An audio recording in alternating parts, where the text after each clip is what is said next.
Chapter 126. UBD, are you pretending you didn't hear me? The goddess of love Aphrodite bit her tempting lips, and a hint of anger appeared on her beautiful face. She changed into several charming and seductive poses, showing off her curvy and attractive body curves. However, these practices still did not attract the attention of the god of war Ares. Instead, it was her enchanting voice that sounded like heavenly music that made the players' spirits flutter and their bodies soften, and they were struck to death by the god of war Ares before they knew it. This phenomenon made Ares dissatisfied. A cold light flashed in his eyes, and he was filled with rage. He held up the cold sword and pointed it directly at the goddess of love Aphrodite. Damn you, you have blasphemed the great and sacred war. At this time, the goddess of love Aphrodite, who was half lying on the ground, posing coquettishly and charmingly, finally realized that the god of war Ares in front of her did not take her seriously at all. This made the always arrogant goddess of love Aphrodite extremely angry, and also aroused her unparalleled competitive spirit. Man, you got my attention. The goddess of love Aphrodite thought secretly in her heart and decided to use her true ability. Don't you have any sympathy for the lady and any intention of helping her? The goddess of love Aphrodite asked with a weak and bleak face, as softly as she holding her heart. If it were an ordinary god or human, he might immediately turn into a bootlicker and fall at her feet. But who is Ares? He is the god of war and aggression. He loves fighting and killing. He doesn't care whether you are a man or a woman, or whether you are good-looking or not. He has only one criterion for liking someone, and that is whether it can bring him the joy of fighting. The god of war Ares just snorted coldly, then turned and left without any intention of stopping. The goddess of love Aphrodite was aroused by his competitive spirit and began to seduce him in various ways intentionally or unintentionally. Sometimes she would wear thin clothes, revealing her graceful figure and her fair skin shining in the sun. Sometimes she would wear female armor, looking heroic, with her beautiful face exuding a heroic temperament. On the battlefield, she would fight the enemy with her flexible posture, vigorous steps, and sharp sword. Sometimes, she would wear a skirt as white as snow, and when Ares was injured, she would rush to his side and bandage his wound with white gauze. Changing clothes again and again to test Ares' bottom line and hobbies. The smooth skin would occasionally rub against Ares' body, and the delicate touch also touched the iron-hearted Ares. The goddess of love Aphrodite is the embodiment of all beauty, exuding unique charm from 365 degrees. Through a series of contacts and subtle touches, Ares, who was born not long ago and had a pure heart, could hardly control himself. After all, the god of war Ares also has 7 emotions and 6 desires, but most of the time they are overshadowed by the desire to fight, causing his love desire to be deeply hidden. However, under the influence of Aphrodite, the goddess of love and beauty, from time to time, he fell into her entanglement. Finally, after a battle, when the goddess of love Aphrodite gently stroked Ares' wound with her slender fingers, Ares could not control himself and pulled her into his arms. The goddess of love Aphrodite was ecstatic. She had finally conquered the mountain in front of her and proved her charm. Now was the harvest season. As a veteran in the fields of love and S**x, the goddess of love Aphrodite skillfully guides Ares in exploring his body. On the other side, Zeus was overjoyed when he saw the message from the goddess of love Aphrodite. I have finally solved this obstacle. When I exterminate humans, the power of the god of war will be greatly weakened and he will not be my opponent. Zeus transformed into thunder and lightning again, and a thick, dark thundercloud condensed around him, floating in the sky. Wherever it passed, thunder flashed continuously, like a dancing snake, blasting the humans on the earth into pieces. This time, without the obstruction of the god of war Ares, humanity was destroyed even faster. Poseidon, the god of the sea, also came back in time and summoned a flood to wash away all humans on earth. Compared to the king of gods Zeus, the god of the sea Poseidon is more arrogant and domineering. Wherever he passes, everything will be flooded. Prometheus, the god of foresight and the creator of mankind, was chained to the Caucasus Mountains, covered with golden chains, and could only watch helplessly as all this happened. His body was entangled in the thorns on the bracelet, a huge hole was torn in his chest, and the chimera condor was pecked at his liver. The pain echoed in his mind. The golden divine blood dripped onto the blood-soaked rocks, making the stones sparkle.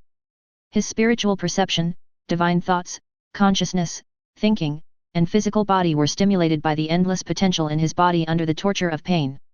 In a trance, he seemed to see countless seeds of golden light under the earth. They were the hope of human life. The golden seeds have infinite vitality and endless possibilities. They are the product of human death. Although he didn't understand where these seeds came from or who made them, he knew that they were the hope of mankind. Haha, humans shouldn't die. Prometheus lowered his head, his body half hanging in the air, enduring endless pain, but his eyes were full of excitement, without a trace of pain. My child Deucalion, come to the Caucasus. Prometheus used the remaining divine power in his body to send a message to his son, Deucalion. The divine power transmitted the message through thousands of mountains and rivers, layers of dangers and obstacles, and finally reached Deucalion's ears. Deucalion was the son of Prometheus and Clymene, the daughter of Oceanus. Deucalion and his wife Pyrrha, the daughter of Epimetheus, went to the top of Mount Caucasus and met his father Prometheus. My great father, who locked you here? When Deucalion saw Prometheus tied up with chains, he was shocked and furious. He tried his best to break the chain, but to no avail.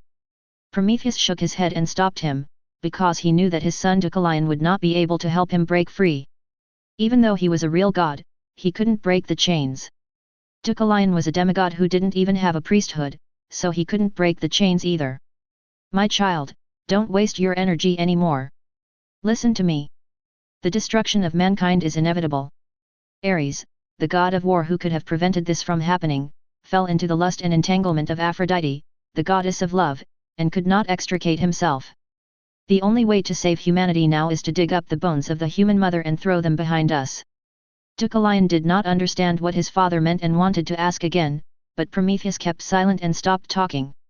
Prometheus knew that there were servants of Zeus left in the Caucasus Mountains, listening to all this. He couldn't say it too clearly, and could only let his children understand everything. Chapter 127. The Skeleton of a Human Mother. Deucalion and Pyrrha looked at each other, their eyes full of confusion. At this time, the earth had already been submerged by the raging flood, and there were debris and broken limbs everywhere, and the scene of devastated lives. The two people standing on the Caucasus Mountains, looking at everything in front of them, couldn't help but feel sad in their hearts. They prayed devoutly, hoping to receive inspiration and decipher their father's words. At this moment, Themis, the goddess of justice and order, heard their pious prayers, saw what was happening on the earth, and was secretly sad. She was very unhappy about Zeus devouring his wife, the goddess of wisdom, Metis. If Zeus can devour one wife, it means he can devour other wives, and she may be the next wife Zeus devours. She created codes of conduct for families and couples in the hope of restraining Zeus' behavior. But as the king of gods, Zeus had a daily habit of flirting with women and spending time with them. How could he be restrained and checked? This brutal act, which killed humans and other creatures on earth, made Themis, the goddess of justice and order, very angry. She was determined to help Deucalion and Pyrrha against Zeus's evil and absurd cruelty. Humans are made of clay, so the earth is their mother and the clay is their bones. Dig up the dirt and throw it backwards with your arms and try it. Themis, the goddess of justice and order, gave instructions. Although she didn't understand why Prometheus said such a thing, she believed that with Prometheus' wisdom and strategy, there must be a deeper meaning. When Deucalion and Pyrrha heard this, they hurriedly expressed their gratitude respectfully. The couple walked down the Caucasus Mountains hand in hand with difficulty. Looking around at the muddy land and the silent world, he ignored his sadness and followed the instructions of Themis, the goddess of justice and order, to dig out the soil from the earth and throw it behind him. In a field of vision that their naked eyes cannot see, the soil in the earth is covered with golden seeds, containing wonderful vitality and vigor. When they threw the soil behind them, the seeds broke out of the soil along with the soil and grew into new humans under the sunlight. The mud thrown by Deucalion turned into a strong and muscular man, and the mud thrown by Pyrrha turned into a weak and beautiful woman. As more and more soil was lost, the human race returned to the earth. These humans absorbed the seeds of cultivation passed down by Qin Mu, obtained Qin Mu's divine power of creation, and were reborn. The newly born humans are also different from the previous ones. They now have gender, meridians, and acupoints in their bodies. They can practice cultivation without the help of cultivation seeds, and have enormous potential. When humans returned, the remaining soil turned into animals and plants. Under the influence of Qin Mu's divine power, countless animals and plants also had gender distinctions. From then on, animals and humans in the world had the ability to reproduce and thrive, no longer needing to rely on the power of gods to create. When everything was going on in an orderly manner, Qin Mu also felt it all and harvested the delicious fruits that he had grown during this period of time. The origin laws of the world vibrated, and Qin Mu timely sensed an abundant vitality of heaven and earth pouring into his body, causing the divine power in his body to rise again. The god had changed from the original polyhedron rhombus to a more exquisite polygon, covered with patterns of reproduction, and its crystal-clear appearance radiated a sparkling light. The field of the creation priesthood has expanded to include a series of derivative fields such as reproduction, cultivation, combat, conspiracy, etc. At this moment, the power in his hands already covered most of the laws of this world, and he could be said to be holding great power. When the power of reproduction permeates the bodies of all living things, the laws of the world will go a step further and become more perfect and complex. Gaia, the mother goddess of the earth, also let out a cry of joy, as if celebrating this moment. Originally, Gaia, the mother goddess of the earth, was responsible for giving birth to life and reproduction, but now this burden has been transferred to the living beings themselves. The transfer of power and responsibility made her feel relaxed and naturally very happy. Everything happened so suddenly that the gods had no time to react. Especially Zeus, the king of gods, and Poseidon, the god of the sea, who had just brought down a disaster and destroyed mankind, now realized that all their actions had become someone else's wedding dress. Zeus had a stern expression and his eyes were deep and dark, like an iceberg that had existed for thousands of years. He clenched his fists and trembled slightly as he looked at the humans who had reappeared on the earth. His heart could not calm down for a long time. In humans, he felt a strange yet familiar divine power, vast and majestic, as if it gave birth to everything and contained everything. Haha, it turns out that everything I did was in his plan. Zeus laughed angrily, and countless violent thunders shook his body, destroying everything around him. At this time, Zeus had already guessed that it was Qin Mu who made the move in secret, and he felt that Qin Mu was now very powerful and he was far from being his opponent. He clenched his teeth, extremely angry, but he suppressed it. Wisdom made him calm down and realize that he was no match for the opponent and it would be useless even if he attacked. His strength as the god among gods had not yet recovered, and now the god of plants was even more powerful, so he could not defeat him. After thinking for a moment, he turned to look at his brothers, ready to discuss things with his second brother, Poseidon, the god of the sea. But unexpectedly, the place where Poseidon originally stood was now empty, with no trace of him. Damn, that's fast. Zeus cursed with gritted teeth, expressing his dissatisfaction and disgust towards Poseidon, the god of the sea. He is not very good at work and is the best at running away. After pondering for a moment, he decided to leave this place and no longer care about humans. He decided to improve his own strength first, gather and win over other gods, and accumulate enough power before looking for the god of plants to compete with him. Qin Mu looked at his receding back, a hint of pity flashing in his eyes. He also thought that if Zeus continued to want to destroy mankind recklessly, he would have reason and opportunity to take action against him. At that time, Zeus will be thrown into the abyss, and Hera will be pushed to the altar to become the new generation of Queen of Heaven. Anyway, the original Hera was the Queen of Heaven and had the power to control all female gods, so doing this was in line with the original history.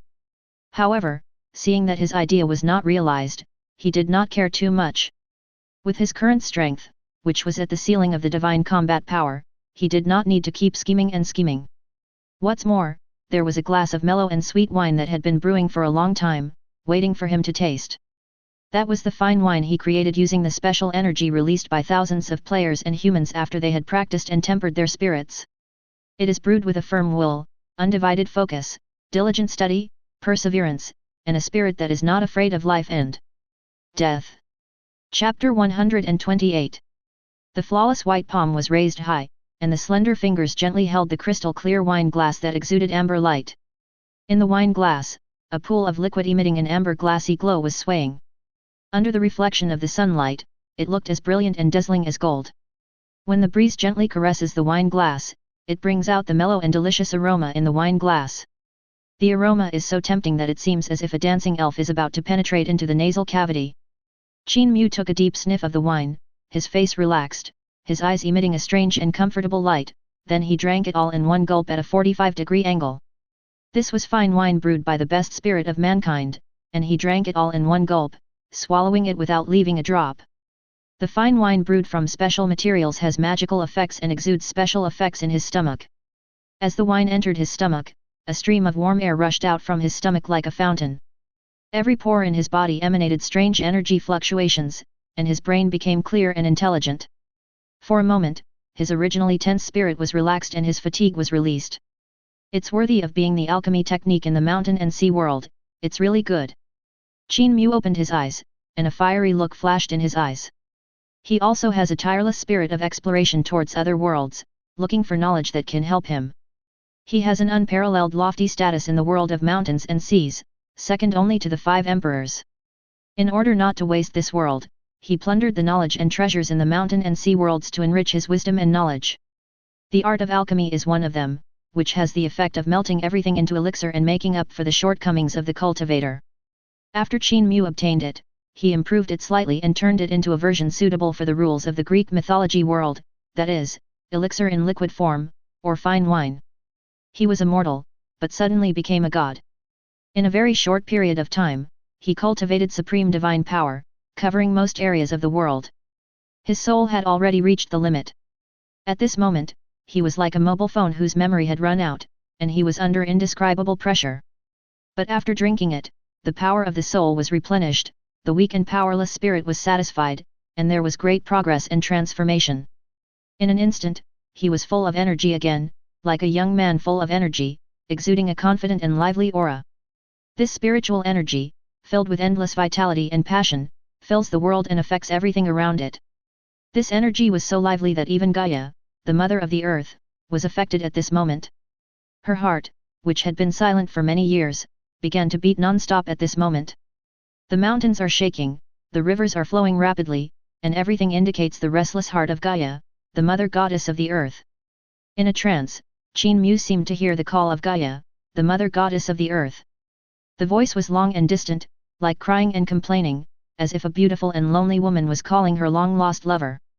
Qin Mu walked with steady steps, his whole body emitting thousands of golden rays of light, with black hair and black pupils, and a sacred and handsome face. A dazzling halo is rotating behind him, emitting colorful light. Within the light, there is countless knowledge and mysteries of the world. In this way, he came step by step to the palace of Gaia, the mother goddess of the earth. The reproductive power that could not be concealed in the body burst out at this moment, creating a wonderful resonance with Gaia, the mother goddess of the earth in the palace. The two looked at each other, with only each other in their eyes. This is the resonance of laws and the drive of desire. Qin Mu instinctively realized that this behavior would bring him indescribable and wonderful benefits. But Gaia, the mother goddess of the earth, had another strange feeling. He had a rather unique feeling towards Qin Mu, a creature that was not conceived by him. Especially when the level of his divine spirit advanced at a very fast speed and gave birth to a priesthood that seemed to contain all the laws, it reached its peak. At this moment, the two gods communicated from the bottom of their hearts. The earth, which gives birth to and carries everything, contains the power of creation of most laws. They blend together harmoniously, promoting and growing each other. Time flies, half a month has passed, and the real world has undergone amazing changes without our noticing. Many people have found that their bodies are becoming healthier, and some livestock, poultry, and stray wild animals are becoming more spiritual. On this day, a blood moon emerged from the dark night, and a strange and ominous sign appeared in the world. After the strange blood moon appeared, the heaven and earth shook, as if a passage was opened up by an invisible force. Many inexplicable black holes appeared all over the world, including several continents, from which emerged a tide of magical beasts. These monsters have different shapes, hideous and evil faces, thick skin and flesh, and are not afraid of damage from ordinary weapons. Once they appear, they cause great harm to the city where they are located. The defenseless humans were caught off guard at the first moment and suffered heavy casualties. Fortunately, the big countries reacted quickly and commanded their armies to enter towns or places where people gathered to slaughter and destroy these monsters. Da-da-da! Countless gunshots rang out, and the deafening sound never stopped. Hold on, don't let any monster step into the crowd behind. We have unarmed people behind us. We must defeat these hideous monsters. If they want to get to the back, they have to step over my dead body first. Soldiers dressed in green camouflage uniforms, holding their guns tightly in their hands, kept shooting at the rushing monsters and gave inspiring shouts. While human society was fighting fiercely with these monsters, many descendants of myths in the real world seemed to be inspired and came to the black hole. These strange people all used their own methods and displayed their own mythical abilities to fight against the monsters. Some held 3-foot-long green swords, and as they swung them, magnificent sword energy shot out, killing many monsters. There were also monks wearing robes and with shiny heads, with the faces of wrathful Buddhas, charging into the herds of monsters with their indestructible bodies. There are also people who make seals and chant spells to summon the evil spirit Snow Maiden and freeze the rampant monsters. There are also magicians holding magic wands, drawing on the power of the 4 elements, waving their magic wands to throw exploding fireballs at the monsters. This kind of scene exists in most corners of the world, and it also represents the many myths and legends circulating in this world. Myths and legends of all sizes, covering countless cultivation systems, made Qin Mu dazzled. During this chaotic night, he found a link to the mythical world that appeared in reality to resist. Warcraft. Chapter 129. Qin Mu stood at the top of the void, overlooking the entire blue planet, with the whole world in sight. If it weren't for the appearance of the black hole channel, the rules in the real world would become more extensive, allowing him to exert his strength even more powerfully, and he would not be able to stand in this position. At this moment, there was confusion and surprise in his eyes, as well as a hint of worry. The black hole channel appeared in the world a little earlier than he expected, and the way it appeared also surprised him a little. These black hole channels themselves seem to be loopholes in the collapse of the world's laws. They are embedded in the world's laws and cannot be moved, blocked or repaired at all. It itself seems to be connected to another time and space, constantly infusing energy from another time and space into the real world. This is also because the energy in the real world is too thin, and high concentration energy flows into the low concentration energy world, causing energy from another space and time to flow back in. After Qin Mu noticed this situation, he began to enter the other world through the passage to check the specific situation. But at this time, the restraining force from the entire solar system pulled him tightly and prevented him from leaving. Qin Mu was shocked. He tried various methods, including flesh, soul, consciousness, thoughts, and other humans, but none of them worked. I have tried every part of my body, but I can't break free from this bondage. People from every country were thrown out, but the result was still the same. Even animals were the same. If you caught a dog, you couldn't send it away. He tried to simulate the laws and frequencies of black holes, travel in reverse, and check the root cause behind the channel, but it was still useless. The repressing divine patterns and imprisoning laws that blocked the heaven and earth tightly locked the real world, making it impossible for him to break through the space and go too far. In other words, there is no problem with the black hole, and there is no problem with him either. What has a problem is the real world, or the entire solar system. The real world is like a huge cage, and humans living here have no way to escape. Even Qin Mu, who possessed supreme divine power and great magical powers, was bound tightly and unable to leave. I've been living in a caged prison. Once this idea is born, it can never be erased. Qin Mu didn't understand, why? Even though this world has many unsolved mysteries, many things that humans do not understand, and various inexplicable bugs. Okay, Qin Mu understands now. This world is fake, no wonder it is like this. For a moment, he had thousands of questions in his mind, but he couldn't get the answers, so he could only suppress them in his mind and think about them slowly. Looking up again, a night was about to pass, and humans on Earth had suffered heavy losses. A large number of buildings were destroyed, and a series of things including animals and plants suffered massive destruction.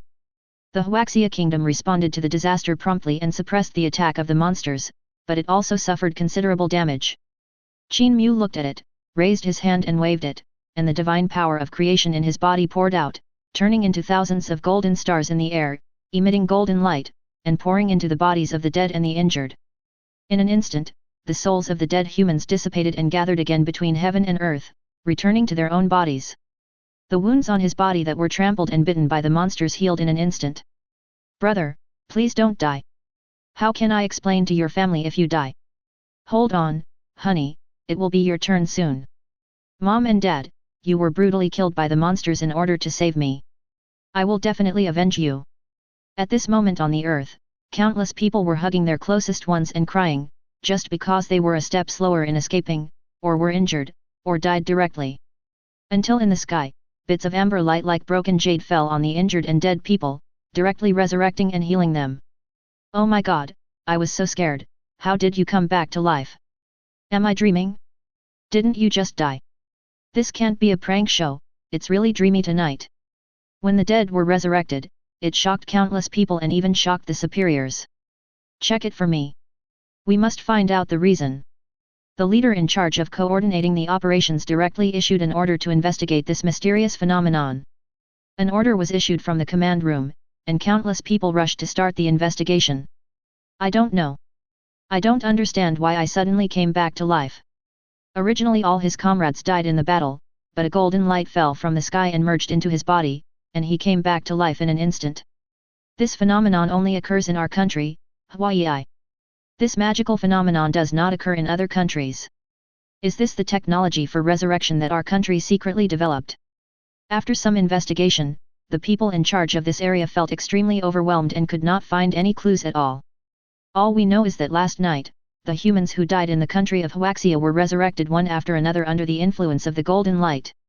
As long as it is not a natural death, even if it is death from illness and has been placed in an incinerator and burned to ashes, you can be restored to your original state. Could it be that the spirit of Hawaii has appeared? The investigator couldn't help but have this thought in his mind. The reason why Qin Mu did not take action to save people from other countries was mainly because his divine power was not enough. Moreover, other countries also have inheritors, so they didn't care about his business and simply didn't offer any help. The internet's ability to disseminate information is extremely powerful. Before the next day, other countries had learned about the incident and began to protest. The technology to bring the dead back to life belongs to all of humanity and should be handed over. Why is Hawaii not harmed? This is all a conspiracy by Hawaii. Let's sanction him together. Hand over the resurrection technology now, and we will forgive you for what happened. In a short period of time, hundreds of countries united together to force Hawaii to hand over this capability. Privately, they even sent diplomatic officials, spies, and traitors to conduct investigations in Hawaii. The technology that can bring people back to life is too terrifying, and other countries are jealous, regardless of whether Hawaii really has it or not. They just keep using threats and inducements. In a blink of an eye, Hawaii became a hostile entity to other countries in the real world. That's human nature. When everyone suffers, all is well. If one person escapes the disaster, he will only stand out among the crowd and arouse hatred. The relationship between countries is no exception, after all, it is all controlled by humans. Among them, the Korean country was particularly aggressive. Qin Mu, the inheritor of the Korean mythological world, directly posted about the players on the internet, claiming that it was the Hawaii people who took away their extraordinary powers. It turned out that Qin Mu, who had lived an ordinary life for most of her life, was extremely greedy and vain. After learning some witchcraft skills from a fortune teller, she began to spread the knowledge everywhere. In the real world without supernatural powers at that time, her little tricks were regarded as those of a real master. But after she gained wealth and money, she abandoned her practice and training and indulged herself in enjoyment. Moreover, the witchcraft spells of the Korean country did not have any eye-catching abilities, so when the monster rushed out, it knocked her out immediately. The person didn't die, but the ordinary people who regarded her as the spokesperson of God were furious and threatened to burn this liar to death. Just when Qin Mu was at his wit's end, news came that people from Hawaii country could be resurrected from the dead, which reminded him of the people from Hawaii country who appeared in his own mythological world. On the verge of life and death, she quickly thought of putting the blame on Hawaii. Not only did she reveal the things about the mythological world, she also insisted that she was a member of Hawaii, and used despicable means to seize the power that was originally used by her to protect the Korean country. Chapter 130. In a spacious and tidy conference room, on the clean white walls hang a series of rules and regulations that emphasize abiding by laws and regulations and serving the country and the people. Comrade Luo Yuankong, please think about it again, is there anything about the Korean country? A middle-aged man in uniform and with a square face asked seriously. This person is the person in charge of this matter, named Kui Yong Yuan. In order to deal with the crazy attacks from South Korea, he needs to figure out the situation as quickly as possible. As the inheritor of the mountain and sea realm, Luo Yuankong is proficient in chi refining and sword controlling techniques. He once punished evil and promoted good in the city without leaving any trace. This incident was too serious, and Qin Mu also revealed the matter of the inheritor of the myth, which led to Luo Yuankong being invited to have tea by the relevant departments. In fact, not only Luo Yuankong was invited to have tea, but two others were also invited to come and sit in the next room. One is Foxen, the inheritor of Buddhism, and the other is Yesu, the inheritor of witchcraft. Leader, I really don't know what the people of the Korean country are. Everyone has a corresponding mythological heritage. This is the rule of every world and it cannot be broken. I suspect that Kim Hye-jin from South Korea is just trying to smear our country. Also, that great magical power of bringing the dead back to life was not done by me, and it has nothing to do with me. If I had this ability, how could I have been invited here by you? Luo Yuankong explained helplessly. He originally didn't want to come, but the conditions offered by the leader in front of him were too generous, so he couldn't resist. A house within the first ring of Kyoto, $1 million luxury car, worth 10 million yuan, and an exclusive driver. Such conditions were a great temptation for him, who came from a relatively wealthy family. When practicing the art of refining qi, one must also pay attention to the dharma, friends, land, and wealth. If one can get help from the country, then the financial problems encountered in practice can naturally be solved. Listening to Luo Yuankong's answer and looking at his calm face, as if he would answer any question honestly, Kui Yongyuan felt a headache. He would rather Luo Yuankong did not answer, that way at least he would have a clue and could start from Luo Yuankong's clue. But now Luo Yuankong bluntly said that he didn't know, and the pressure suddenly fell on him. If he can't find any clues or anything to explain, the angry Koreans and some other countries may not be able to help but use this as an excuse to take action. By then, we will not only have to resist the monsters in the black hole, but also have to be careful of the hidden tricks of these countries. Time flies, and 3 days have passed in the blink of an eye, without any useful clues. Kui Yongyuan's eyes were red and he rubbed his swollen head. It was obvious that he was under great pressure. As a newly established department, an institution that reports directly to the central government, it would be too useless if it had no useful clues. At this moment, he was even more overwhelmed when he heard the news that his daughter was coming. The area where he was located was not far from the Black Hole Passage. Many scattered monsters that were lucky enough broke through the encirclement of artillery fire and came to this city. However, when his daughter Kui Lingzi sent a message saying that she had arrived, he still took time out of his busy schedule to go downstairs to pick her up. At this time, there were few people on the streets, and basically no one could be seen. Most of them were hiding at home or had left the city. Girl, why do you have to come to my place? Don't you know that it's not safe here either? Kui Yongyuan glared and used his father's authority to educate his troublesome daughter. Kui Lingzi stuck out her tongue and ignored her father's chatter. At this moment, her bright eyes looked around, looking to the left and to the right, appearing extremely curious. When she came here, very close to the black hole channel, she felt invisible energy spreading outward. As she breathed, she practiced the inhalation and exhalation method skillfully, and immediately refined this invisible energy into her body. Hehe, it turns out that what was said on the game forum is correct. These dark passages not only bring the invasion of monsters, but also a surge of heaven and earth energy into our world. Luckily my dad is the leader here, so I can come here and enjoy this rich vitality. I am really lucky, and good things always happen to me first.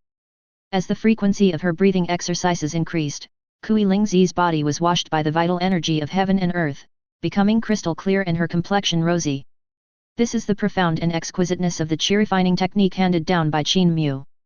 It can polish the flesh and blood, cleanse the marrow and improve the essence, and make people reborn.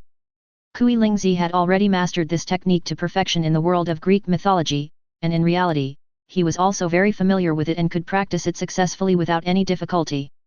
Just as Kui Yongyuan looked at his daughter helplessly and was about to take her to a safe area, a flying monster with silver stripes all over its body and a ferocious face like a butterfly suddenly appeared in the sky. This demon beast flapped its silver-grey wings, emitting a silver-white glow that reflected all light, making it difficult for the human eye to see it easily. It is also because of this ability that it can fly to the nearest city from the blockade line surrounded by artillery fire. Beep, beep. The alarm bells rang above the city. People on the street were terrified when they heard it and returned to the nearest buildings to hide. Daughter, let's go, let's get out of here. Upon hearing the bell, Kui Yongyuan immediately pulled his daughter and prepared to evacuate to the safe area. As long as we reach the safe zone, we will be safe. The defenses there are tight and we will definitely be able to kill this monster. As luck would have it, the butterfly-shaped monster was hit on the wing by a cannonball and fell from mid-air, right next to Kui Lingzi. The butterfly-shaped monster roared angrily, its huge body of 6 or 7 meters tall trembled wildly involuntarily, and its ferocious claws cut cracks on the building one after another. Daughter! Kui Yanjiayuan's blood boiled and he was extremely frightened. His daughter was very close to him. If she was scratched even a little, her life would be in danger. Kui Lingzi stared blankly at the monster falling from the sky and stayed there for a while. It wasn't that I was too scared or nervous to move, but I didn't expect that I would be so lucky. The monster was so close, she only needed to pay attention to its attack and then hit it in an important part, and the injured monster would die. The reason why he didn't move was because there were people nearby, including his father. If he was seen, he would be exposed. Thinking of the great gods behind the game, when entering the world of Greek mythology, they signed a contract not to disclose secrets to outsiders. She also didn't know what would happen if she was exposed. She just knew that someone had broken the law knowingly before, and was severely beaten and had his memory erased. She didn't want to lose the opportunity to enter the world of Greek mythology. Chapter 131.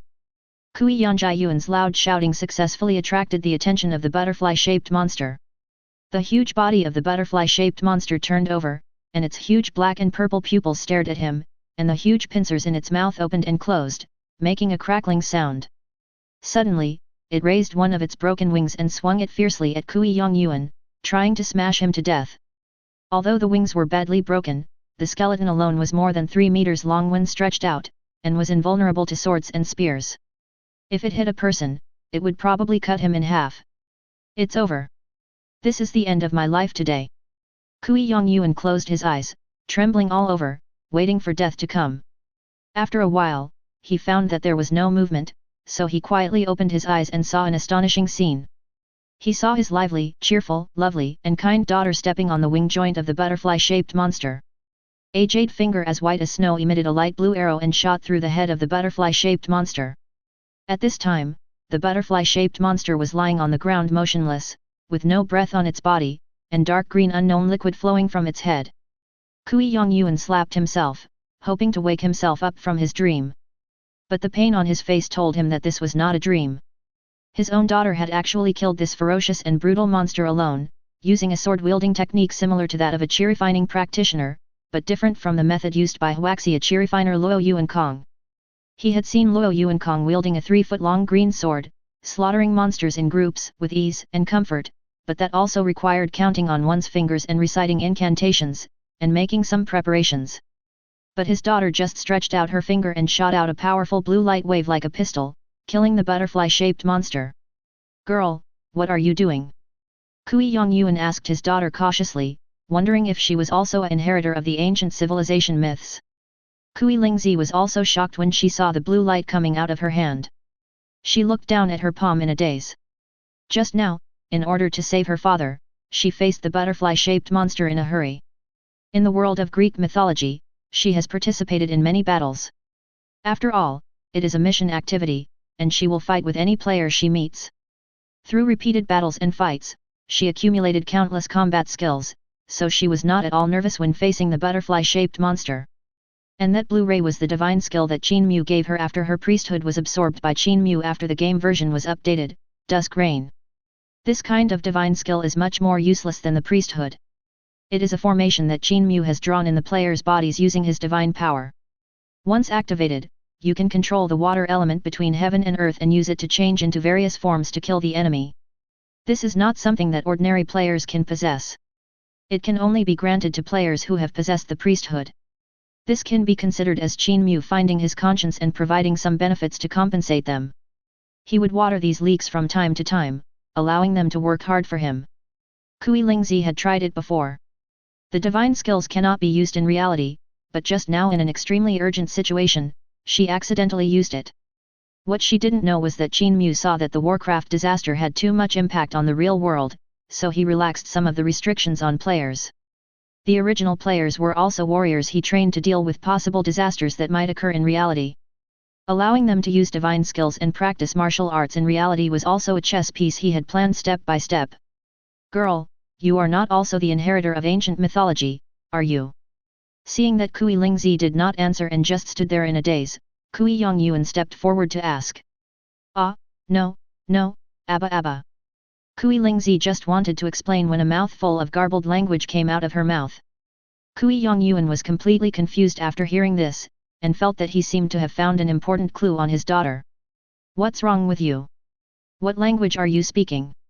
Forget it, come with me to the office and explain it to your father. As they were talking, they were surrounded by fully armed soldiers. Kui Yongyuan took out his ID and talked to one of the leaders. Soon, the soldiers pulled the butterfly-shaped monster onto the car and evacuated with the entire army, disappearing into the distance. The tightly guarded building was crowded with people, and everyone looked nervous and moved in a hurry. These are all members of the new department, and their main responsibility is to collect information in this city and cooperate with the inheritors to deal with difficult monsters. In one of the houses, Kui Lingzi and Kui Yongyuan sat face to face, looking at each other. Tell me, what's going on? Kui Lingzi wanted to cry but had no tears. I can't say it. Kui Yongyuan looked at his daughter and found that she didn't seem to be lying, and his heart was moved. Is there any restriction? Please tell me. If so, just nod your head. Kui Lingzi didn't want to try it at first, but then she thought, even the divine skills can be used, maybe the confidentiality agreement has been changed. So I nodded my head twice lightly, and unexpectedly it actually worked. If it were in the past, my body would be unable to move if I had this thought. What she didn't know was that Qin Mu not only relaxed the restrictions on practice, but also relaxed some of the confidentiality restrictions, making the previously sealed contract rules less strict. But I still can't say it directly, I can only use hints and indirect ways. Qin Mu, on the other hand, found that he could not break the power that bound and imprisoned him, so he turned his attention to other mythological worlds, hoping to obtain more ways to enhance his strength from these worlds. After a few seconds of selection, he set his sights on a successor from the Western world. What surprised him was that the more famous inheritor of Norse mythology in the Western world did not appear, but an inheritor of the original world named William appeared.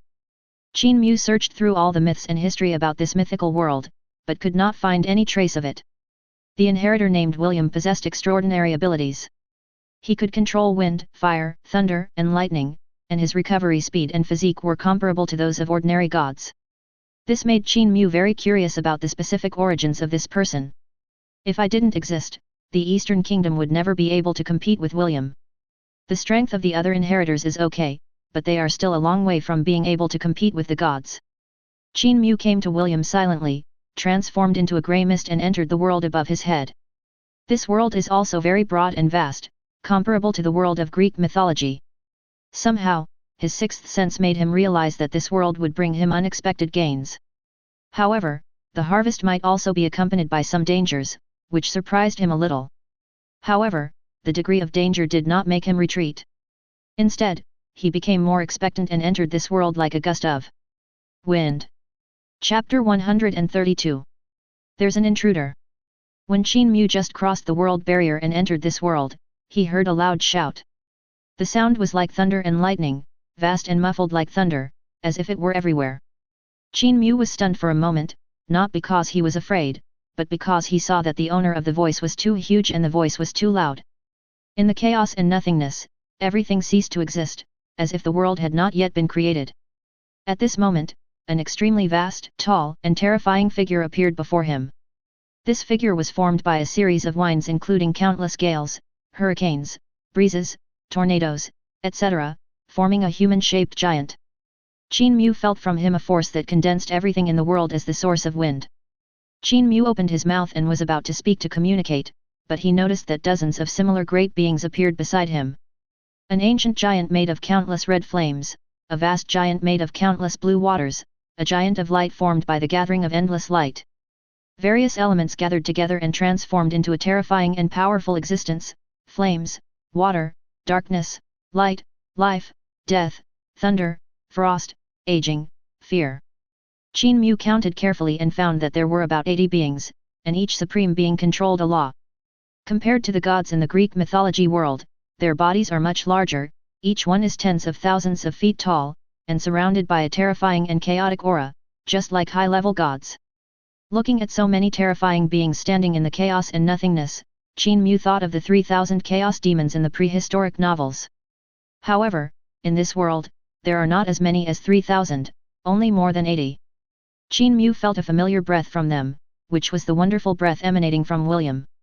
At this time, Qin Mu could clearly perceive that William must have signed some kind of contract with these vast and majestic beings and borrowed power from them. Although it is not much, when accumulated, it has raised one's strength to the ceiling. Strange breath, foreign invader, die. A cruel voice sounded in his ears, and a sharp fist blew towards Qin Mu, emitting a scorching red light. Qin Mu stood still, unafraid, and took the punch. The burning fist went straight through Qin Mu's grey mist body without hurting him at all. Qin Mu savored the attack of this giant god made up of the world's original flames. This was an existence and system that was no less than that of the Greek gods. Most of the gods in Greek mythology possess divine duties, embody divine nature, and are in charge of authority in certain areas. The giant gods here are directly composed of the elements of laws. They have no priesthood or godhood, but only divine bodies and divine blood. They are two completely different existences. The Greek gods are like switches that control and manipulate the operation of the world's laws, and are equivalent to administrators. The giant gods directly represent the laws of the world. Their attack power is direct and more rough and terrifying, but they lack the meticulousness of the Greek gods. Qin Mu sensed that these powerful beings in the chaos had malicious intent in their hearts, so he fiercely aimed his eyes and prepared to use force to demonstrate his strength. In this world, since the world has not truly evolved and the world structure is not very different, his power of creation has been weakened a lot. But it doesn't matter. He is a very cunning man who had prepared countless methods in the world of Greek mythology, and there are methods that can be used here. He just moved, and in the grey mist form he had the ability to penetrate all obstacles and directly entered the body of the nearest giant god. After entering the giant god's body, the power of creation gushed out and transformed into countless tentacles that took over the giant god's body. The power of creation is infinite, and it is easy for him to imitate the attributes and powers of this giant god. He directly controls his mind like a fish in water. In an instant, this giant god named Bewley became the embodiment of life, with endless vitality in his body. After Qin Mu took over his body, he made large-scale modifications to his body. Before the other giant gods could react, the giant god named Bewley was transformed into a body of 1,000 feet long, shining with the light of life. Bones, flesh, chi and blood grew out in an instant, crystal clear, exuding a sacred and inviolable aura, and dantian, meridians and acupoints were built in the body. The body becomes smaller in order to avoid harm. Concentration does not mean a decrease in strength.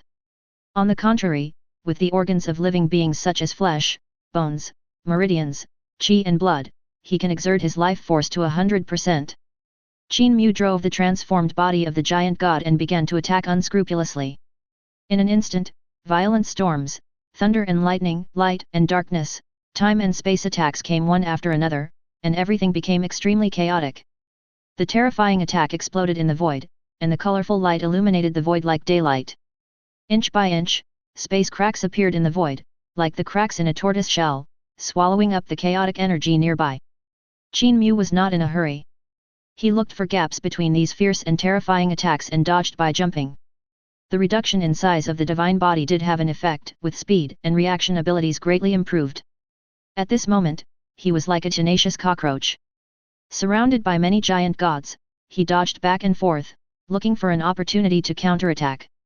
Under his traction, many giant gods with mutually restraining attributes collided with each other, and the scene was extremely chaotic for a while. Seeing this, Qin Mu's eyes flashed with gold, and he took this opportunity to attack. I saw him twisting his jade-white body, and his body was rumbling, as if it contained terrifying power that was ready to burst out at any time. His body, which was originally short among the giants, expanded as he squirmed, and in the blink of an eye he turned into a giant of 10,000 feet again. He clenched his fists and pressed them together tightly to form a divine seal. Dazzling divine patterns spread across his two arms and struck directly at the nearest giant god. Bang! A loud bang was heard, shocking all the giant gods. They saw that the originally lively god of light had his body disrupted, the core of his origin was shattered, and he was directly destroyed. Damn it! You actually killed the god of light. You can only bury him with your blood. Everyone, come together and kill him to avenge the god of light.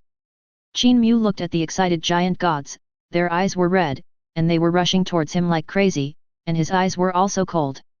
He didn't expect that these giant gods could be killed so easily. For the Greek gods, it would be nothing more than returning to the sea of the world's original laws to be recreated. At this point, it is useless to say anything, Qin Mu can only face the giant god. Chapter 133. In a flash, his body, which was originally 10,000 feet tall, shrank as if into water and returned to a height of 1,000 feet. This was his strategy, using his body advantage to dodge attacks and then kill the giant.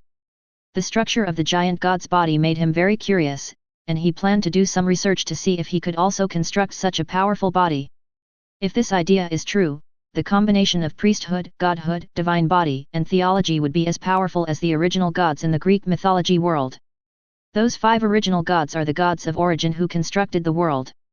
In some ways, they are omnipotent.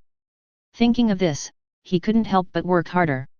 Regardless of whether the divine body of Bewley would be damaged, he madly operated his divine body and burned the original divine blood in his body.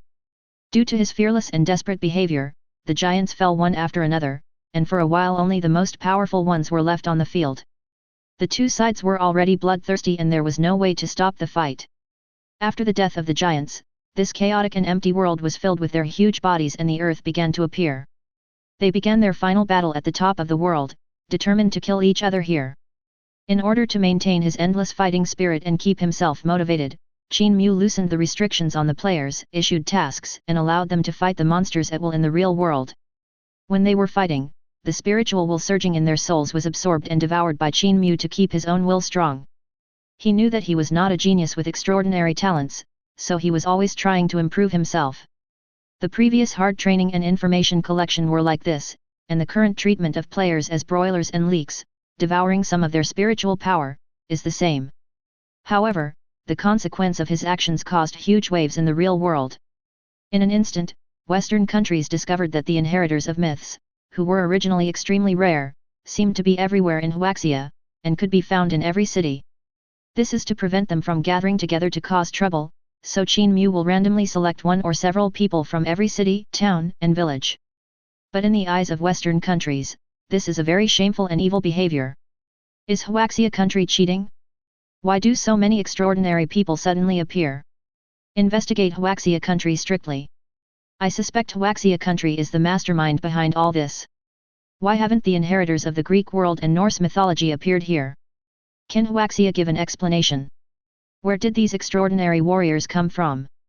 For the sake of all mankind, please hand over the method of creating extraordinary warriors.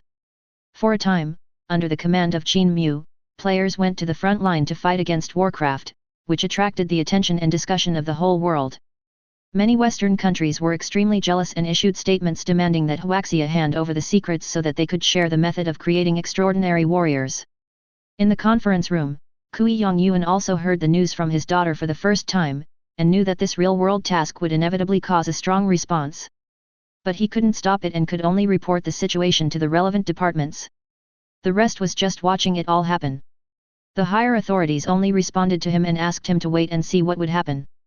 As the situation continued to ferment, Western countries conducted in-depth investigations and guided and induced some mentally unstable players. Through various hints and explicit statements from these players, they finally discovered a huge and shocking secret. These players entered the world of Greek mythology through dreams, signed a contract with a supreme being, and gained extraordinary powers. When this secret was revealed, public opinion in Western countries was in an uproar and shocked. Our own myth has run to Huaxia. What is going on? However, in terms of language expression, they all agreed that it was China that used unknown and despicable means to plunder their mythological world. Filled with righteous indignation, they accused the Huaxia country from a high position and ordered it to hand over all the magical means that had appeared since the black hole channel was opened. Privately, he became even more suspicious and began to check on the people from Huaxia who were traveling to Greece, hoping to find clues. Unfortunately, Qin Mu was a man of deep thoughts and wisdom, and after he went to Greece to find out the results, he erased all clues about himself. This cautious behavior, as well as the various reasons why the players could not express their opinions directly, resulted in the relevant Western departments not being able to find out anything. The Korean country was also jumping up and down. The Koreans led by Kim Haejin began to spread the news that the Korean mythological world was invaded by the people of Huaxia. After seeing the Korean propaganda on the internet, the 20 players were extremely angry and began to wait for the famous fortune teller Kim Haejin in the Korean mythological world. She was so frightened that she dared not set foot in her own mythological world. The overwhelming pressure has brought trouble to Hawaii, and several important leaders of Hawaii are also overwhelmed. The supreme being in the world of Greek mythology was undoubtedly close to Huaxia, but his behavior was not communicated privately with Huaxia, but instead put Huaxia in a dilemma. On the one hand, they have to suppress the invasion of Warcraft, and on the other hand, they have to withstand the pressure from Western countries, which is enormous. At the request of relevant leaders, players sent messages to Qin Mu in the game requesting contact and communication. But at this time, Qin Mu was busy with the final battle with the giant god and had no time to check the game mailbox. At this moment, he activated the endless vitality in his body and attacked the remaining 6 beings at the cost of burning all his vitality. Anyway, he was using the giant god named Bewley, so Qin Mu didn't hesitate at all and activated his ultimate move. A serious punch. All the energy and vitality in the body gathered on his arms, diffusing with a faint golden light. The vitality like a lake ripples in the blood vessels, like crystal clear nectar. When the 5 fingers slowly closed and formed a fist, the surrounding space seemed to be fixed by ember. At this moment, everything seemed to stop in an instant. The heaven and earth turned upside down, and all things solidified. It seemed like a moment, but it also seemed like thousands of years. An invincible punch was thrown, space shattered into pieces, time ceased to exist, and the world seemed to return to chaos.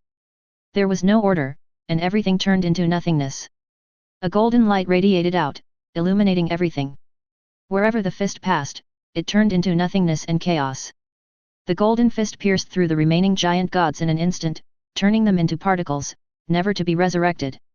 The force of this punch contained infinite strength, creating a huge, deep, and wide gap in this world. Just when Qin Mu thought it was over, the breathing sounds of the 2 giant gods echoed in the silent space. Chapter 134. The voice was a little weak, as if the person was seriously injured. Qin Mu dragged his incomplete body, raised his shriveled head, and looked towards the source of the voice. As far as the eye could see, at the outermost part of the earth, where there were mountains of corpses and seas of blood, 2 giant gods who were barely surviving were stumbling to their feet. One of them was covered in flames, and he was the arrogant fire giant who had first attacked him. The other one is a light blue giant god, covered in frost, crystal clear and chilling. It is the cold and merciless frost giant god. The 2 giant gods were crippled in the battle with him, but their strong vitality kept them alive and they continued to lie on the ground recovering from their injuries. Just after Qin Mu used a desperate attack and was in poor condition, they mustered up the courage and used some of the accumulated strength to stand up. Looking at the destroyed time and space, the world where gods were bleeding and corpses were everywhere, the 2 giant gods howled with resentment and pain. You are an evil outsider. You must pay for what you have done. I will freeze you in ice and let you feel endless silence and loneliness. I will let you experience the pain of being burned in the fire. Listening to the vicious words uttered by the 2 giant gods, Qin Mu showed a strange smile on his face. You too, I'm afraid you have forgotten something. After saying that, Qin Mu put away his divine power, transformed into a grey mist form again, and appeared in the broken time and space. As for the giant god Bewley, due to his severe injuries, scars all over his body, and exhausted essence, he fell unconscious on the ground. What? How come you're fine? This is impossible. You are such an evil and strange being. How come such a serious injury cannot kill you? The 2 giant gods showed expressions of shock and panic. Then, the 2 gods looked at each other, with a look of determination and ruthlessness in their eyes. Origin is above, then let ice and fire bury you in this vast space and time. As they spoke, divine light filled the bodies of the 2 giant gods, and their divine blood boiled like a steaming torch, emitting endless light, endless heat, and endless frost. Qin Mu raised his eyebrows, watching the actions of the 2 gods, and immediately understood what they were going to do. Just now, when they saw Qin Mu's serious punch, they immediately understood the principle behind it. After all, the principle behind a serious punch is very simple and crude, which is to burn one's own life, consume the essence of the divine body and divine blood, in exchange for more powerful power. One on the left and one on the right, one hot and one cold, they locked Qin Mu firmly in place. The crimson light and the icy blue light intertwined with each other, covering the sky and the sun, boundless and vast, with a terrifying aura intertwined in it, and as time passed, the momentum became more and more terrifying. The light shone in all directions, expanding infinitely into the distance, directly covering a distance of billions of meters. It contained the energy to destroy everything. This movement was extremely fast, as if it was completed in an instant, and the momentum reached its peak at this moment, rushing towards Qin Mu. The two giant gods burned all their essence and sublimated themselves to the utmost just to kill Qin Mu. In the blink of an eye, two majestic and magnificent wonders appeared in this broken space and time. Tisk tisk, yes, the sublimated power of these giant gods is quite worth seeing. Qin Mu turned into grey mist and passed directly through the iceberg and sea of fire without being affected at all. If the two supreme giant spirits saw this scene, they would probably be so angry that they would vomit blood. Qin Mu began to pack up the spoils, the first of which was the corpse of the giant god he had killed, which contained all the original laws of the world. It's just that their bodies were too huge, and Qin Mu couldn't take all of it. He could only take out the most concentrated and refined essence in their bodies. After the spiritual essence in their bodies was extracted, their originally 1,000-foot-tall divine bodies were transformed into rocks and soil under the erosion of chaos. In a short while, he took out the essence of all the giant gods, except the ice giant and the fire giant. The two of them had already burned everything just now, leaving not a single hair for Qin Mu, leaving only a vast volcano that never stopped erupting with scorching flames. And endless icebergs that are freezing, crystal clear, and filled with endless, biting fog. If he hadn't just come in and these giant gods had attacked him indiscriminately, being so arrogant and conceited, he wouldn't have killed them all at once. After all, Qin Mu thought that he was not the kind of bloodthirsty, tyrannical, and evil person. At this moment, there was only a bottomless, dark chasm left in the world, which was wide and big, caused by Qin Mu's serious punch. There are also the wonders of ice and fire, which are very close to the chasm, facing each other from the south and the north. Qin Mu looked at all this and felt as if it was familiar, as if he had seen it somewhere before. It's outrageous, this is actually Norse mythology. Qin Mu thought of the legends of Norse mythology, which were so similar to the scene in front of him. The chasm created by his punch became the famous Junlungia chasm in later generations. To the south is a country shrouded in flames, with hot air rising everywhere that distorts space, and magma erupting tirelessly. It is the legendary land of fire, Muspelheim.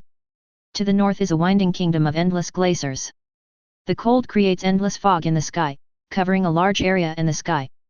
It is Niflheim, the land of mist. Seeing this, Qin Mu could already guess the subsequent results. In Muspelheim, the kingdom of fire, under the influence of the endless hot breath, the glaciers of the kingdom of ice gradually began to melt, and a spring was born. This spring is Hvergelmir, the source of all the rivers in the world. Qin Mu thought about it, and in order to verify whether it was consistent with his guess, he created an avatar to sit in this world, while the main body returned to the real world and the Greek world to sit in charge. He was also injured in the previous battle, but what was more important was that he studied and absorbed the essence of the divine blood that he had plundered here. He believed that if he thoroughly studied the origin of the essence of the divine blood obtained here and used it on his own body, he would definitely be able to greatly improve his strength. In an instant, he turned into a grey mist, flew out of the world barrier, and returned to the real world. After returning to the real world, Qin Mu suddenly felt a sense of lack of oxygen and suffocation. This feeling is very uncomfortable, as if a fish has come to land and its body is not satisfied. He knew that the battle just now had consumed too much divine power and he needed to absorb energy to replenish it. However, in the real world, there was not enough energy or the vitality of heaven and earth to replenish him. So he galloped away and turned back to the world of Greek mythology. This is his home ground, which has unique advantages and it is easy for him to replenish his divine power. As long as he finds Gaia, the mother goddess of the earth, the carrier of the world, recovering his divine power and healing his injuries will be a matter of minutes. However, he was a cautious person, and was wary of everyone, so he did not do so. Instead, he returned to the Emerald Plains and sealed everything off. Chapter 135. After returning to the world of Greek mythology, Qin Mu mobilized the power of creation, manipulated the rules of all things, healed himself and restored his divine power. The Greek gods are blessed with extraordinary advantages in this regard. The giants, on the other hand, cannot recover from injuries so easily. After being hurt, it takes years of accumulation to repair the damage. After stabilizing his injuries and returning to his peak strength, Qin Mu began to review the series of events that had happened during this period. First of all, in the world of Greek mythology, everything is back to normal and there haven't been too many changes. It's just that several children of Zeus, who became the famous gods in later generations, were born one after another. The first is the goddess of hunting Artemis. She is a virgin goddess who has the same oath as Athena, the goddess of wisdom and war, and Hestia, the goddess of the hearth, and vows never to marry another man. The other is Apollo, the god of light and the younger brother of Artemis, the goddess of hunting. These two gods are both famous beings, possessing extremely powerful divine powers and countless brilliant achievements and honors. The father of these two gods is the king of gods Zeus, and their mother is the goddess of protection Leto. In the original myth, when the goddess of conservation Leto became pregnant, the extremely jealous Hera found out and sent her monster, the giant serpent Hera, to hunt her down. Due to Hera's tyranny and cruelty, there was no place on earth where the goddess of protection Leto could hide. The gods all avoided him and dared not interfere in Zeus's family affairs, and they did not want to be hated by Hera, the queen of the gods. It is obvious at first glance that the goddess of conservation's divine domain is not very aggressive. Those who are being chased by the giant snake have no way to go up to heaven or down to earth. In the end, her own sister, the meteor goddess, could not bear it anymore and transformed herself into an island, allowing her to give birth to these two children there. The original plot was tampered with by Qin Mu. After Hera was conquered by Qin Mu, she lived a happy life of love all day long and never hunted down any of Zeus' lovers. As a result, the goddess of conservation Leto was not hunted to the ends of the earth and escaped with great difficulty. Qin Mu indirectly saved many female gods, and in fact some male gods as well, as Zeus was popular with both men and women. Apollo, the god of light, and Artemis, the goddess of hunting, may have been unaffected in the embryo and became even more powerful than before. Once it was born, it attracted the attention of the origin of the world and was bestowed with divine authority.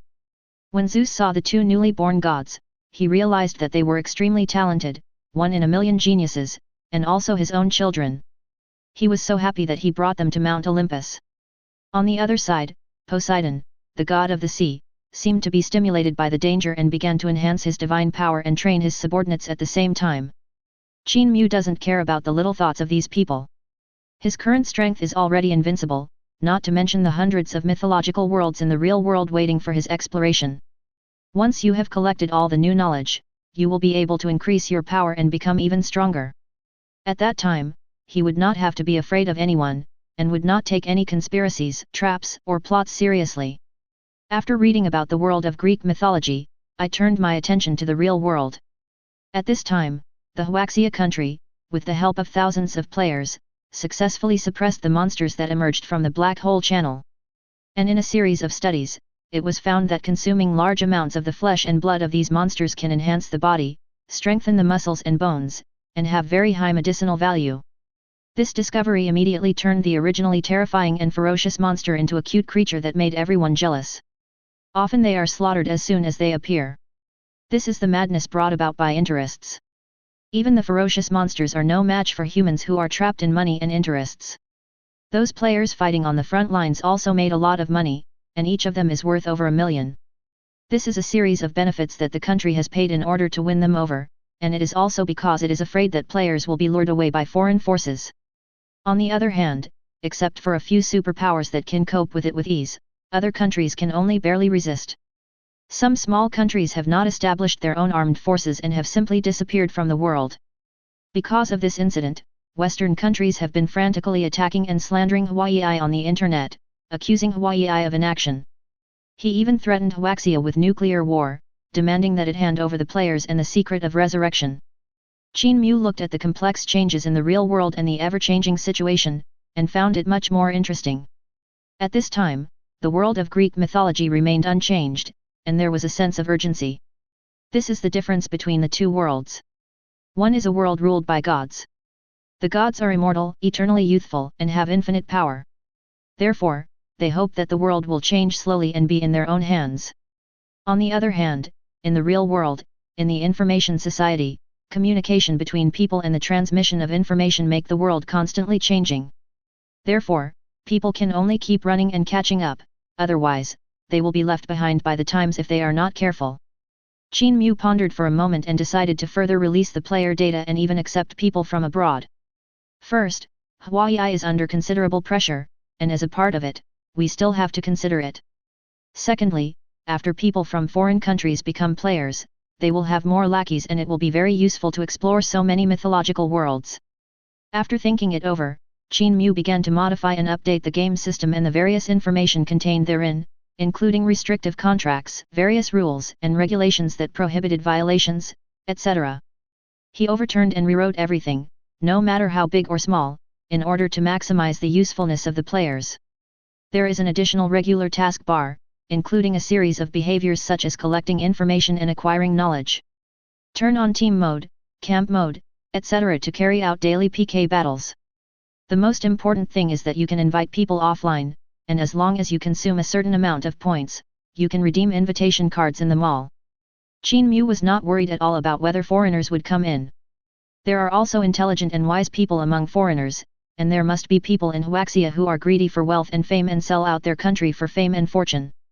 Just wait for things to happen. Sure enough, when Qin Mu updated the game, many players got the news. After the players got the news, they reported it to the relevant departments, and the relevant departments reported it to the top leaders. After the report was submitted, foreign countries also received relevant information from spies. Yoshi, you must seize this opportunity. The rise of our great Sakura Empire depends on this. Colonel Donnie, I order you to grab the spot at all costs. This is a once-in-a-lifetime opportunity, and it is also the best time for us to get closer to the gods. We must succeed in getting a place and entering the mythical world. Leaders of various countries issued orders and sent their subordinates to use all means to obtain quotas. Chapter 136. It's chaos, it's really going to be chaos this time. After Luo Yuankong, a Qi cultivator from the mountain and sea realm, received the news and saw all this happening, he couldn't help but shake his head and sigh. Amitabha, with our current strength, we are completely unable to intervene in this matter. We can only wait and see what happens. The Buddhist, with a solemn heart and a red robe on his body, said with compassion. Haha, I don't know if we have the chance to enter the world of Greek mythology. I would like to have a fight with those gods. Yesu, the heir of the witch clan, is a burly man with a broad back and strong arms. He sits on the sofa with a body over 2 meters tall, like a small mountain. These three can be said to be the three great inheritances of the Huaxia world, with profound cultivation and powerful strength. One Taoism, one Buddha, and one witch. A witch can also be said to be a warrior, specializing in the cultivation of the body and spirit. He possesses a supreme physique that is tempered and is invulnerable to swords and guns, and cannot be invaded by water or fire. It's not that there are no other inheritors, but the cultivation and strength of these three are the highest, so they are gathered together to restrain each other. But when the players showed up, everything changed. All of a sudden, the inheritors of Huaxia's myths seemed to become less valuable. However, what reassured Luo Yuankong and the others was that the players' strength was still far inferior to theirs. Only players with natural talents and skills can bring them a sense of crisis. It's no wonder. Qin Mu didn't treat the players as human beings at the beginning. He just used them as tools and didn't think about improving his strength. At the beginning, he just asked them to be his daughter's nanny and play with his daughter Selena. Later, in order to expand the scope of the plant ministry, they were used as coolies and asked to plant various plants everywhere. Therefore, the players' strength has not improved for quite some time. Only later, after Qin Mu bestowed upon them the method of cultivation, did they gradually gain the ability to improve themselves. These descendants of myths sought various ways to improve their own strength from the very beginning, such as joining ancient sects, entering the supreme Zen Buddhism, or traveling through the wilderness and fighting various monsters. Each of them is a result of repeated tempering and countless ups and downs. After a short while, many players exchanged for invitation cards, and these invitation cards were all bought by high-ranking officials and wealthy businessmen. All of a sudden, the players' net worth skyrocketed again, from millions to tens of millions. Some players who work hard day and night have even reached an astonishing level of billions of assets. Thanks to God's blessing, I went from an ordinary loser to a billionaire. It's hard work before happiness. I'm so happy. I thought I was working for nothing in this life, but I didn't expect to have such a rich blessing. I don't know whether the influx of these people is good or bad. I hope the great God can open up a new world. Hehe, it would be best if we could connect all those mythological worlds abroad so that we can play to our heart's content.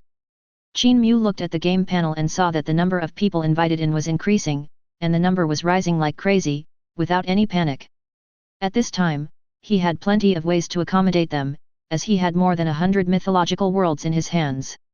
When these newly invited players enter the virtual world created by Qin Mu, a huge halo appears in front of everyone's eyes. This halo is very huge, with plates of different sizes distributed on it. The plates are colorful and emit strange light, which looks very mysterious. Ding, please draw the world you want to enter. After successful drawing, you will be teleported into this world. A mechanical and cold voice sounded in the ears of many players. Ah, can't you specify a world? I also want to go to the Greek mythology world to see the blonde goddess. After entering a world, can I still change the world? A player raised a key question. Yes, as long as you complete the relevant tasks or make a significant contribution, you can modify the designated world. Ah, there are still tasks or contributions to be done. But fortunately, it's not impossible to change it. As long as it's possible to change, then we can visit every world. For a moment, the new players were very excited.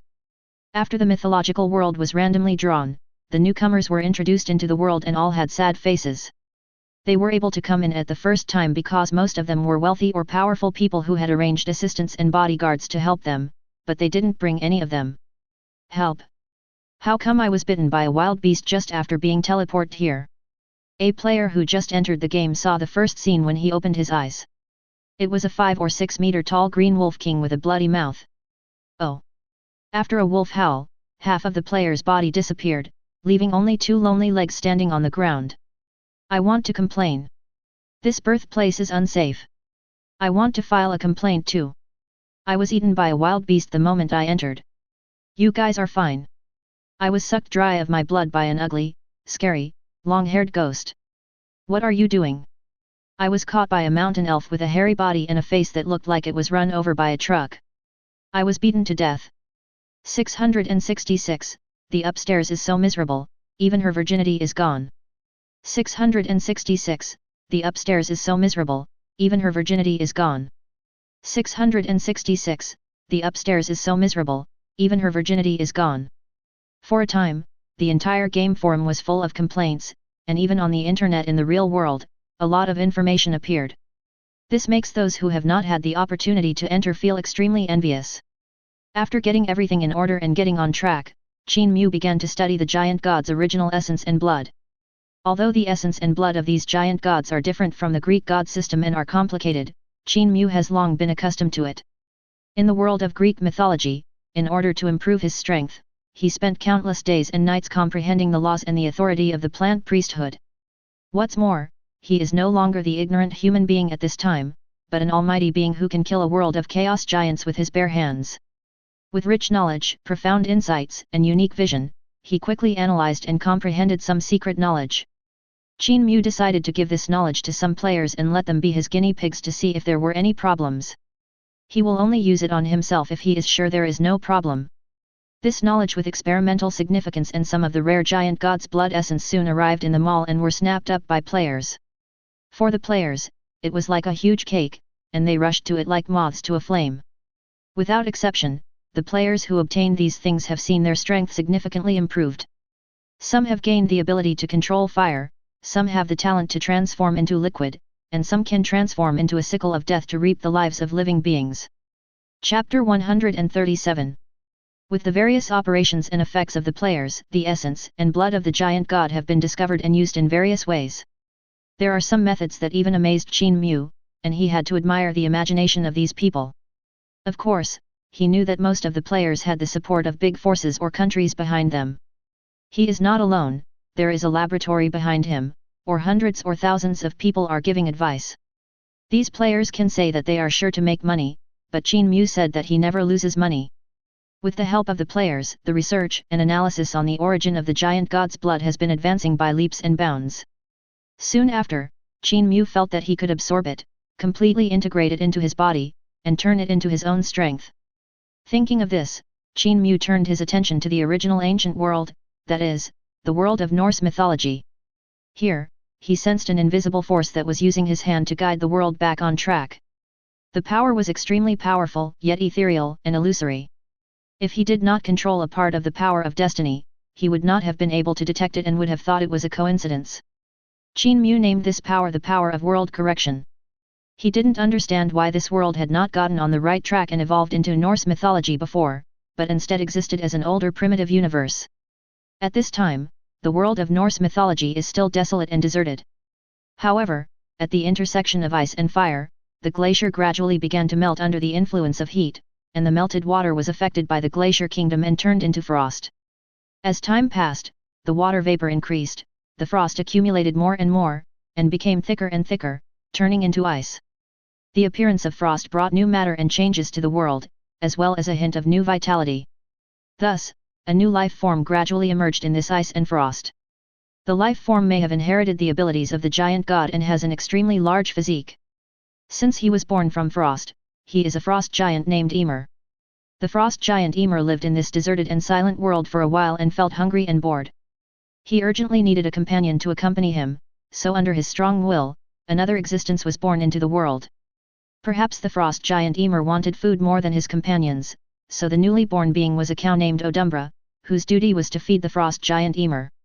The frost giant Ymir feeds on milk from cows. Sweet and delicious milk dripped from the cow's 4 huge udders from time to time for the frost giant Ymir to lick. Cows cannot produce and sell their own milk and drink it, so they can only lick the icy water from the glacier. This glacier was formed from the self-destruction of the giant god, and it still has a lot of energy left, which can sustain the livelihood of the cows. As time went by, the cow's tongue dripped through the rock and licked a large hole in the glacier, revealing a human-shaped creature. As the licking speed increased, first the hair, then the head, and finally the body were all licked out. When the humanoid being was released from the glacier, he suddenly opened his eyes. "I'm not dead, ha ha ha." The giant god Buli made a joyful sound, and the rumbling sound spread throughout the world. This humanoid being is the giant god Buli whom Qin Mu once parasitized, a being with endless vitality. Unfortunately, his health is very poor now and he is on the verge of death. Originally, after Qin Mu used his body was thrown away like garbage. As long as he waited a little while, the flame of life would automatically go out. But God did not take his life away. When his life was about to come to an end, he was frozen by endless cold and frozen in the glacier. This gave him a glimmer of hope, slowing down the worsening of his injuries, and he survived thanks to his strong vitality and recovery ability. He looked up and saw the cow licking the ice and the frost giant Ymir sleeping soundly beside him. A trace of disdain flashed in his eyes. He simply looked down upon the two existing creatures in the world. As a giant god, he has an arrogant and indifferent personality, and thinks that the rude and unmotivated frost giant Ymir is trash. However, his strength has not recovered yet, so he can only reluctantly accept living in the same world with these two creatures. He turned his head to look at this dead and silent place and began to look for his place to stay. At this moment in the world, there was not a single living thing in the void. In this desolate land, there was only an unfathomable chasm and a world of ice, frost, and fire. Originally, he wanted to get closer to the kingdom of fire and absorb the power of fire to heal his injuries, but as he got closer, an invisible fear came over him. He felt that on the other side of the flames, there was a terrifying existence that frightened him. Could it be that the guy who destroyed this world hasn't left yet? Buli's eyes narrowed and his whole body began to tremble unconsciously. Although his body was taken away and he could not control it, his consciousness was clear. He watched helplessly as that terrifying being used his body to kill one tall and sacred being after another with infinite divine power. Among them were many giants, great beings that even he could not defeat. He couldn't understand why their bodies could become so powerful under his control. After thinking for a while, he dragged his broken body to the other side of the world, slowly recovering his strength and injuries. Qin Mu just opened his eyes and looked at him, then closed his eyes again, turning into a statue and ignoring him. Even when Buli was in his prime, Qin Mu didn't take him seriously, let alone this half-dead state. Not long after, the frost giant Ymir discovered the new existence in this world. He took big steps, each one covering 1,000 miles, and soon came to Buli's side and started communicating with him. Bree did not have a very good impression of this giant who was born later, but in order to survive safely and recover from his injuries, he suppressed his impatience and communicated with him. After the conversation, Buli became even more disdainful of him, because the frost giant Ymir had never communicated with other creatures and was naive and ignorant of the world. Buli was afraid that he would awaken the terrifying existence in the fire kingdom, so he spoke to him. "Don't go into the flames and disturb the fire giant inside. He is the one who destroys the world. If he wakes up, we will all die." After hearing what Buri said, the simple frost giant Ymir had a hint of confusion in his pure eyes. He didn't know what death or destruction was, he only knew that there were his kind in the flames. "What's the name of that fire giant?" When Bree heard what the frost giant Ymir said, he was stunned. How did he know the name of this terrifying existence? But he thought about it and felt that he couldn't just say that he didn't know. If he said that, wouldn't he be looked down upon by the frost giant Ymir in front of him? So he blurted out, "It's the fire giant Surtur. Don't bother him. He is more terrifying than you can imagine." He held a red-hot sword in his hand, and the sparks from his chopping swords formed rolling magma that melted the glacier. After Bree emphasized it several times, the frost giant Ymir finally understood and nodded. "Okay, I won't disturb him and let him sleep quietly." Chapter 138. Speaking of sleeping, after drinking enough sweet and delicious milk, the lustful frost giant Ymir also fell asleep. He was attacked by an irresistible drowsiness, so he lay down on the ice and fell into a spring sleep. While he was sleeping, sweat dripped from his armpits and formed a man and a woman. His feet fused together to form a deformed evil giant with 6 heads. Then some other giants were born, and the frost giants were born. These giants are both male and female, of varying sizes, and numerous. The frost giant Ymir reproduced and gave birth to the frost giant Borsong, who in turn gave birth to the giantess Bistra and the wise man Mimir of the giants. From then on, the frost giants began to multiply and gradually grow stronger. After the frost giant Ymir woke up, he was very happy to see so many of his kind around him, and they could still smell his own breath. He lived and played happily with the frost giants. As time went by, these frost giants gradually grew bigger, becoming tall and powerful, with muscular bodies piled up, looking very ferocious. They could not drink cow's milk like their ancestor, the frost giant Ymir, so they had to find other food. Finally, he found a spring where ice and fire met, and he licked the water flowing out of it. The water flowing from that original spring was contaminated with fire poison from the Fire Kingdom. After the frost giants drank it, their brains were damaged. Most frost giants are affected by the fire poison, and are violent, cruel, aggressive, and fond of fighting.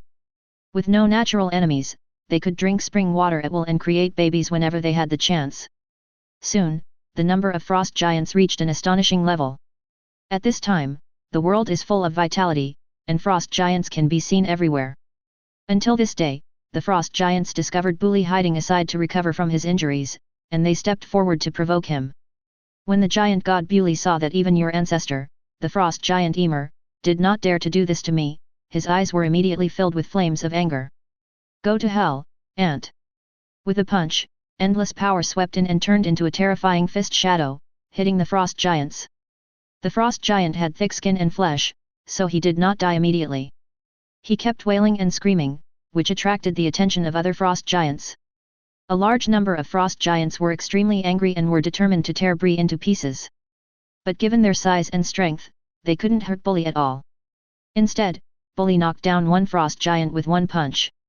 After killing so many, he attracted the attention of the frost giant Ymir, the ancestor of the frost giants. The frost giant Ymir roared, with fire burning with anger in his eyes, and the void seemed to freeze. On the other side, Bree saw this and felt that something bad was going to happen. Although the frost giant Ymir was born after him, his strength was no worse than his.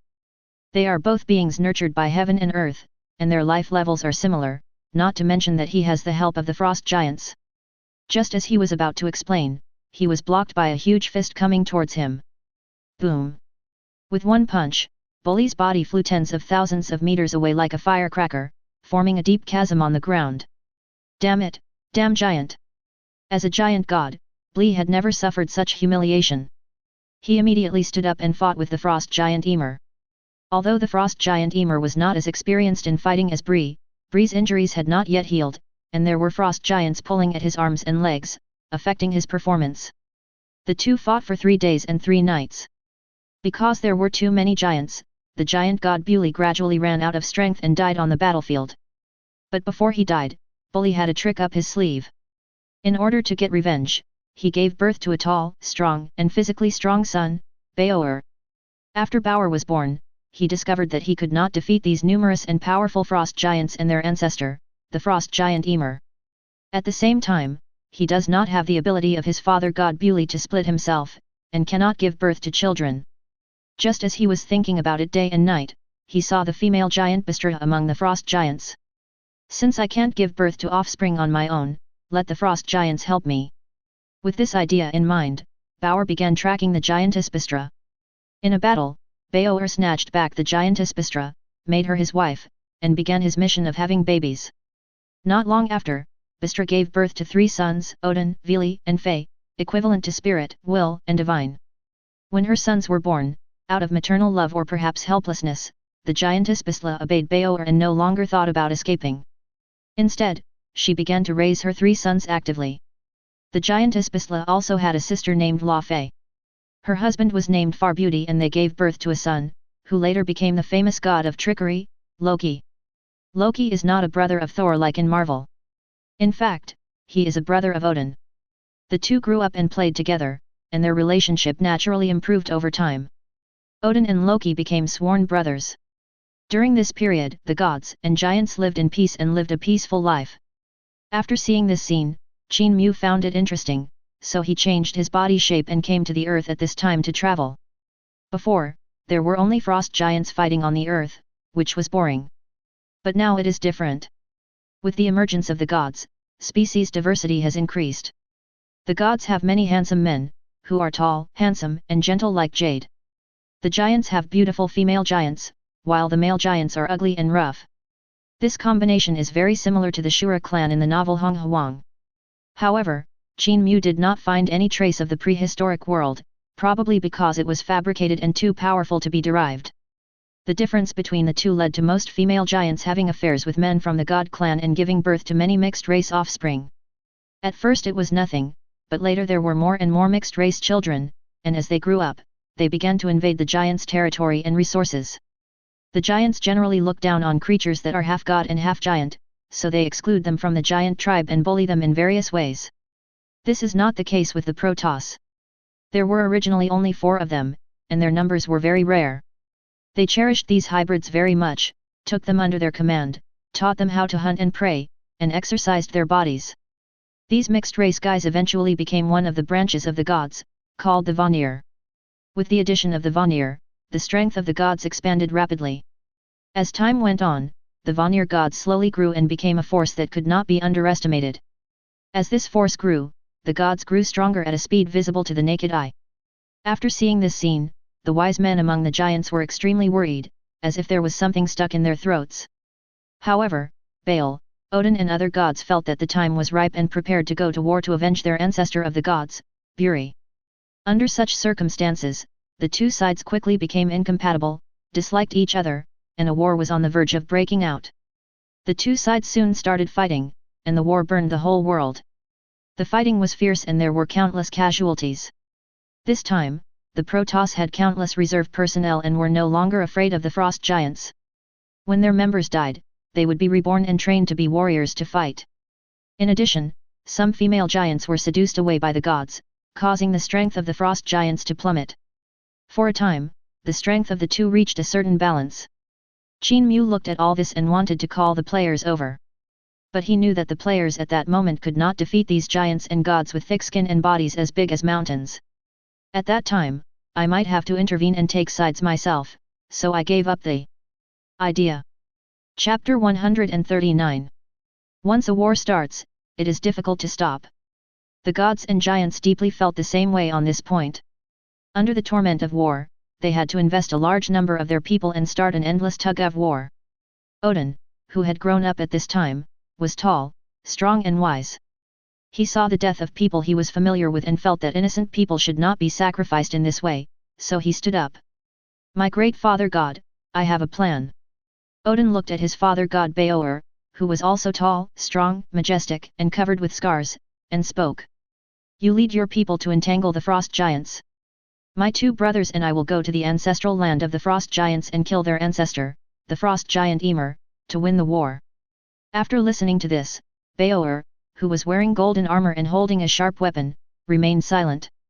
After a long while, he spoke. "Since you are ready, then go ahead. I will stop all the frost giants." When Odin heard the consent of his father Paul, his face became serious, he clenched his right fist and patted his chest hard to express his determination.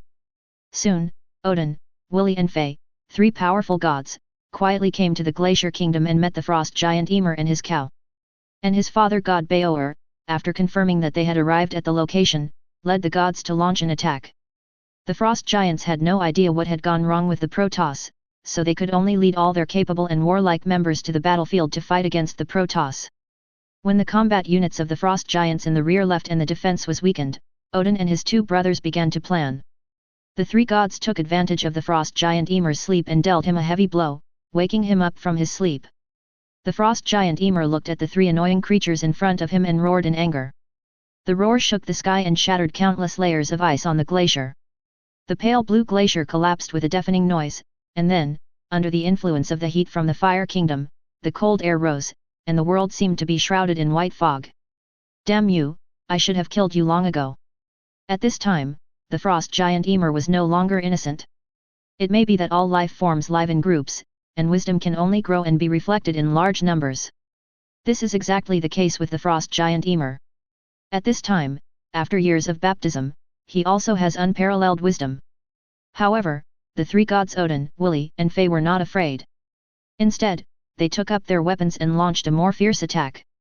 One shocking attack after another hit the frost giant Ymir, causing him to wail in pain and leaving golden blood on his wounds. The frost giant Ymir tried his best to fight back, but he was severely weakened by a surprise attack.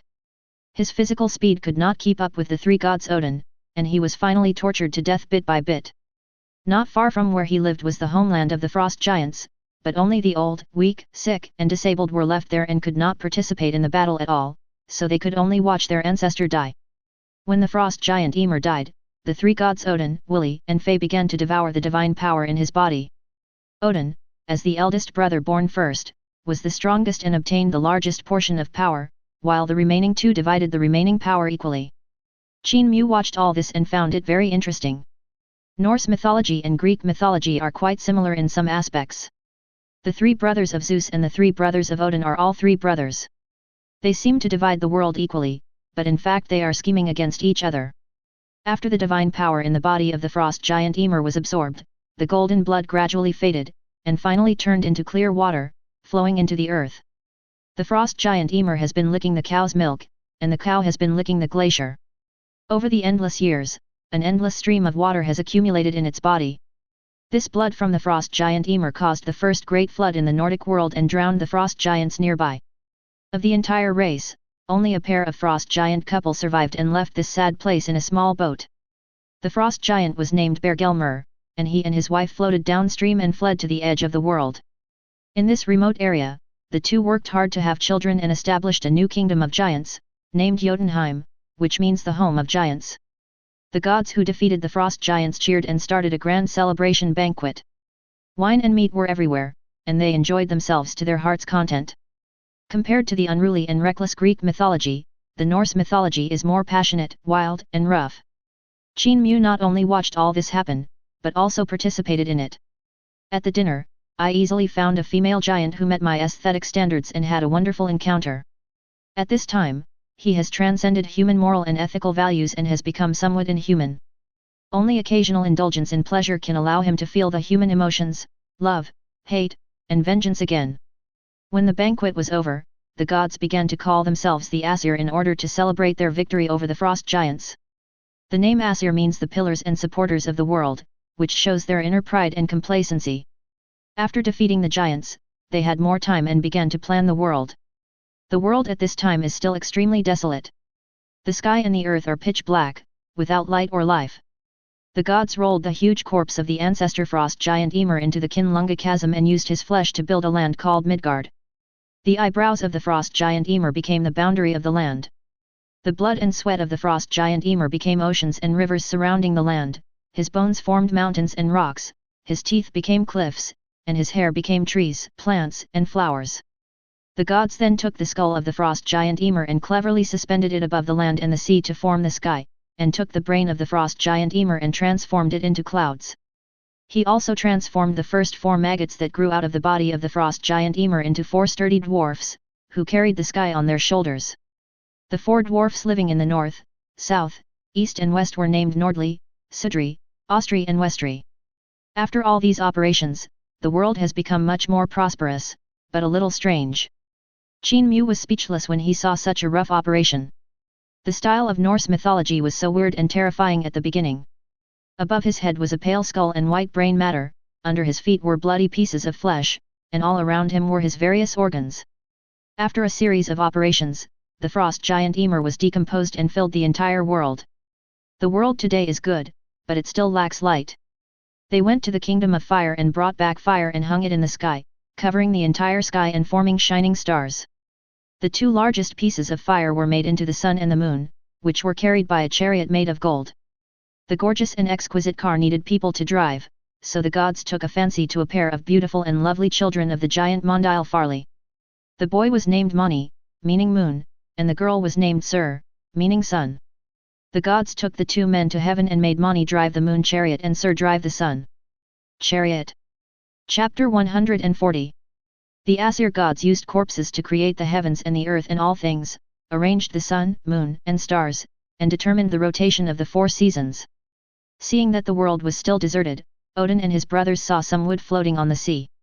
So he created man from 2 pieces of wood that had drifted from the sea. He made the man from the branches of an ash tree and the woman from the branches of an elm tree. The boy was named Ask and the girl was named Embla. They became the ancestors of mankind and began to multiply. Odin gave them life and soul, Willi gave them reason and movement, and Fe gave them feelings, appearance, and language. The gods placed them in Midgard, and this is the origin of the ancestors of mankind. When the Asir gods created the world, many maggots came out of the body of the frost giant Ymir. These maggots born from the body of the giant ancestor were also spiritual, so the gods gave them human form and extraordinary wisdom. They are divided into 2 categories according to color. Those born on the light-receiving side are fair and lovely and are called elves, and the gods named them Elf. Send them to live in Alfheim, the elven home built in mid-air with the brow bone of the frost giant Ymir. There, they can fly around freely, take care of flowers and plants, play with birds, bees, and butterflies, and help the gods manage the world and deal with the affairs of the sun, moon, and stars. The shady side gave birth to some dark-skinned people who were cunning, greedy, and lustful, called dark elves, dwarves, or midgets. They were evil at heart, and the gods were afraid that they would bring disaster to the world, so they banished them to Safatafhanheim, the underground home of the black dwarves. Due to geographical reasons, they are famous goldsmiths and blacksmiths. Their task is to collect treasures and minerals underground and hide them so that they cannot be easily found by humans. At the same time, they also made many powerful weapons and exquisite jewelry for the gods, but the gods did not allow them to appear on the ground during the day, otherwise they would turn into stone. The degree of obsession with looks of these gods is even greater than that of the Greek gods. It may also be that the Greek gods themselves gave birth to many monsters, so they have adapted to it. But in general, all life in Norse mythology, except humans, evolved from maggots, which is outrageous. From then on, a new world was born in this void. Not long after, a towering ancient tree grew out from the heart of the frost giant Ymir, blocking out the sky and shining with golden light. It is very tall and strong, stretching as far as the eye can see, supporting the heaven and earth. This is the world tree in Norse mythology, also known as the tree of life and the tree of the universe.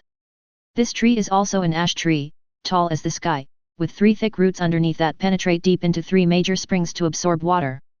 The first root penetrated deep into Asgard. Under the root was a spring called Erdwell, where the gods would hold meetings when they had nothing to do.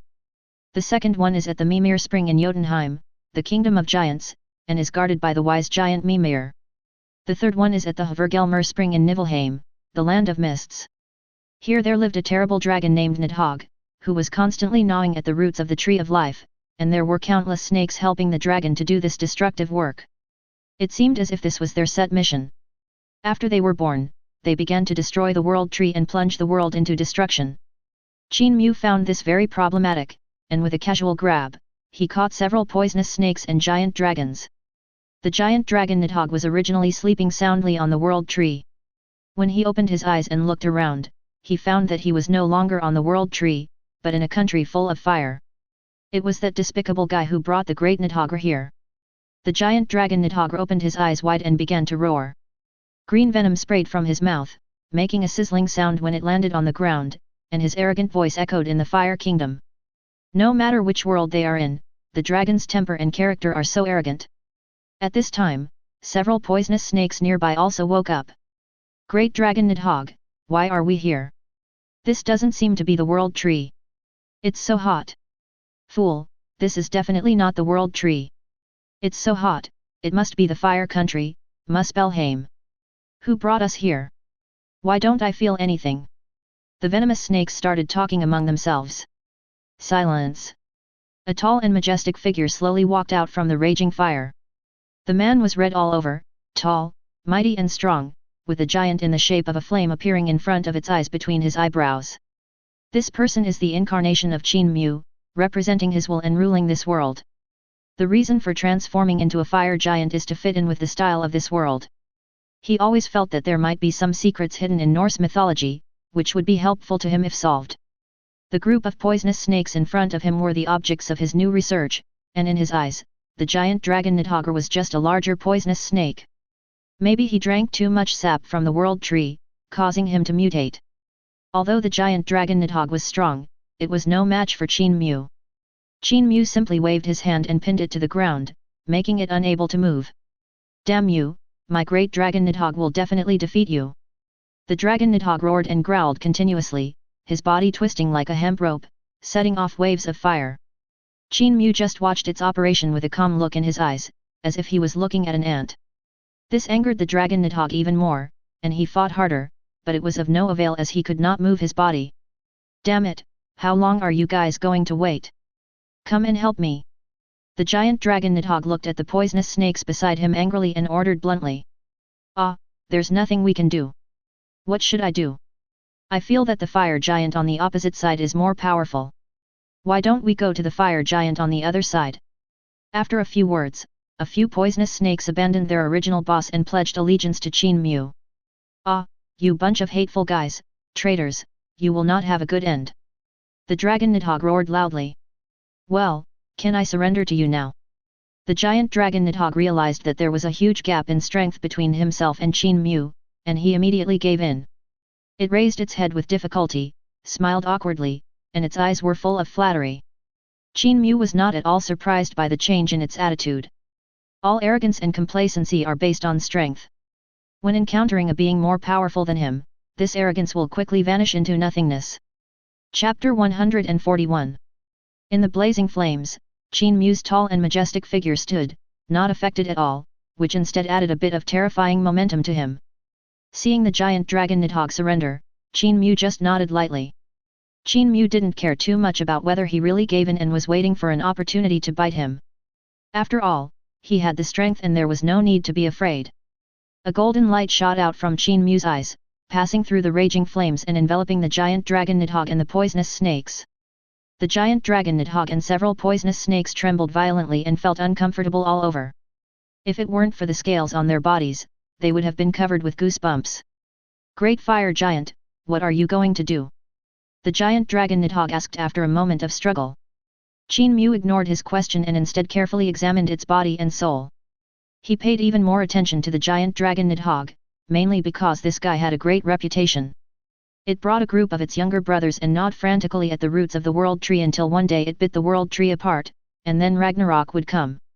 The divine light in his eyes scanned their flesh and souls, inch by inch, every part of the body, every bit of flesh and blood, even down to the most primitive particle state to check. But nothing abnormal was found about it, it looked like a normal creature. But Qin Mu understood that all this was just a superficial phenomenon. These poisonous snakes and dragons were all born after the world tree grew out. They are not like dwarves and elves, but are transformed from maggots.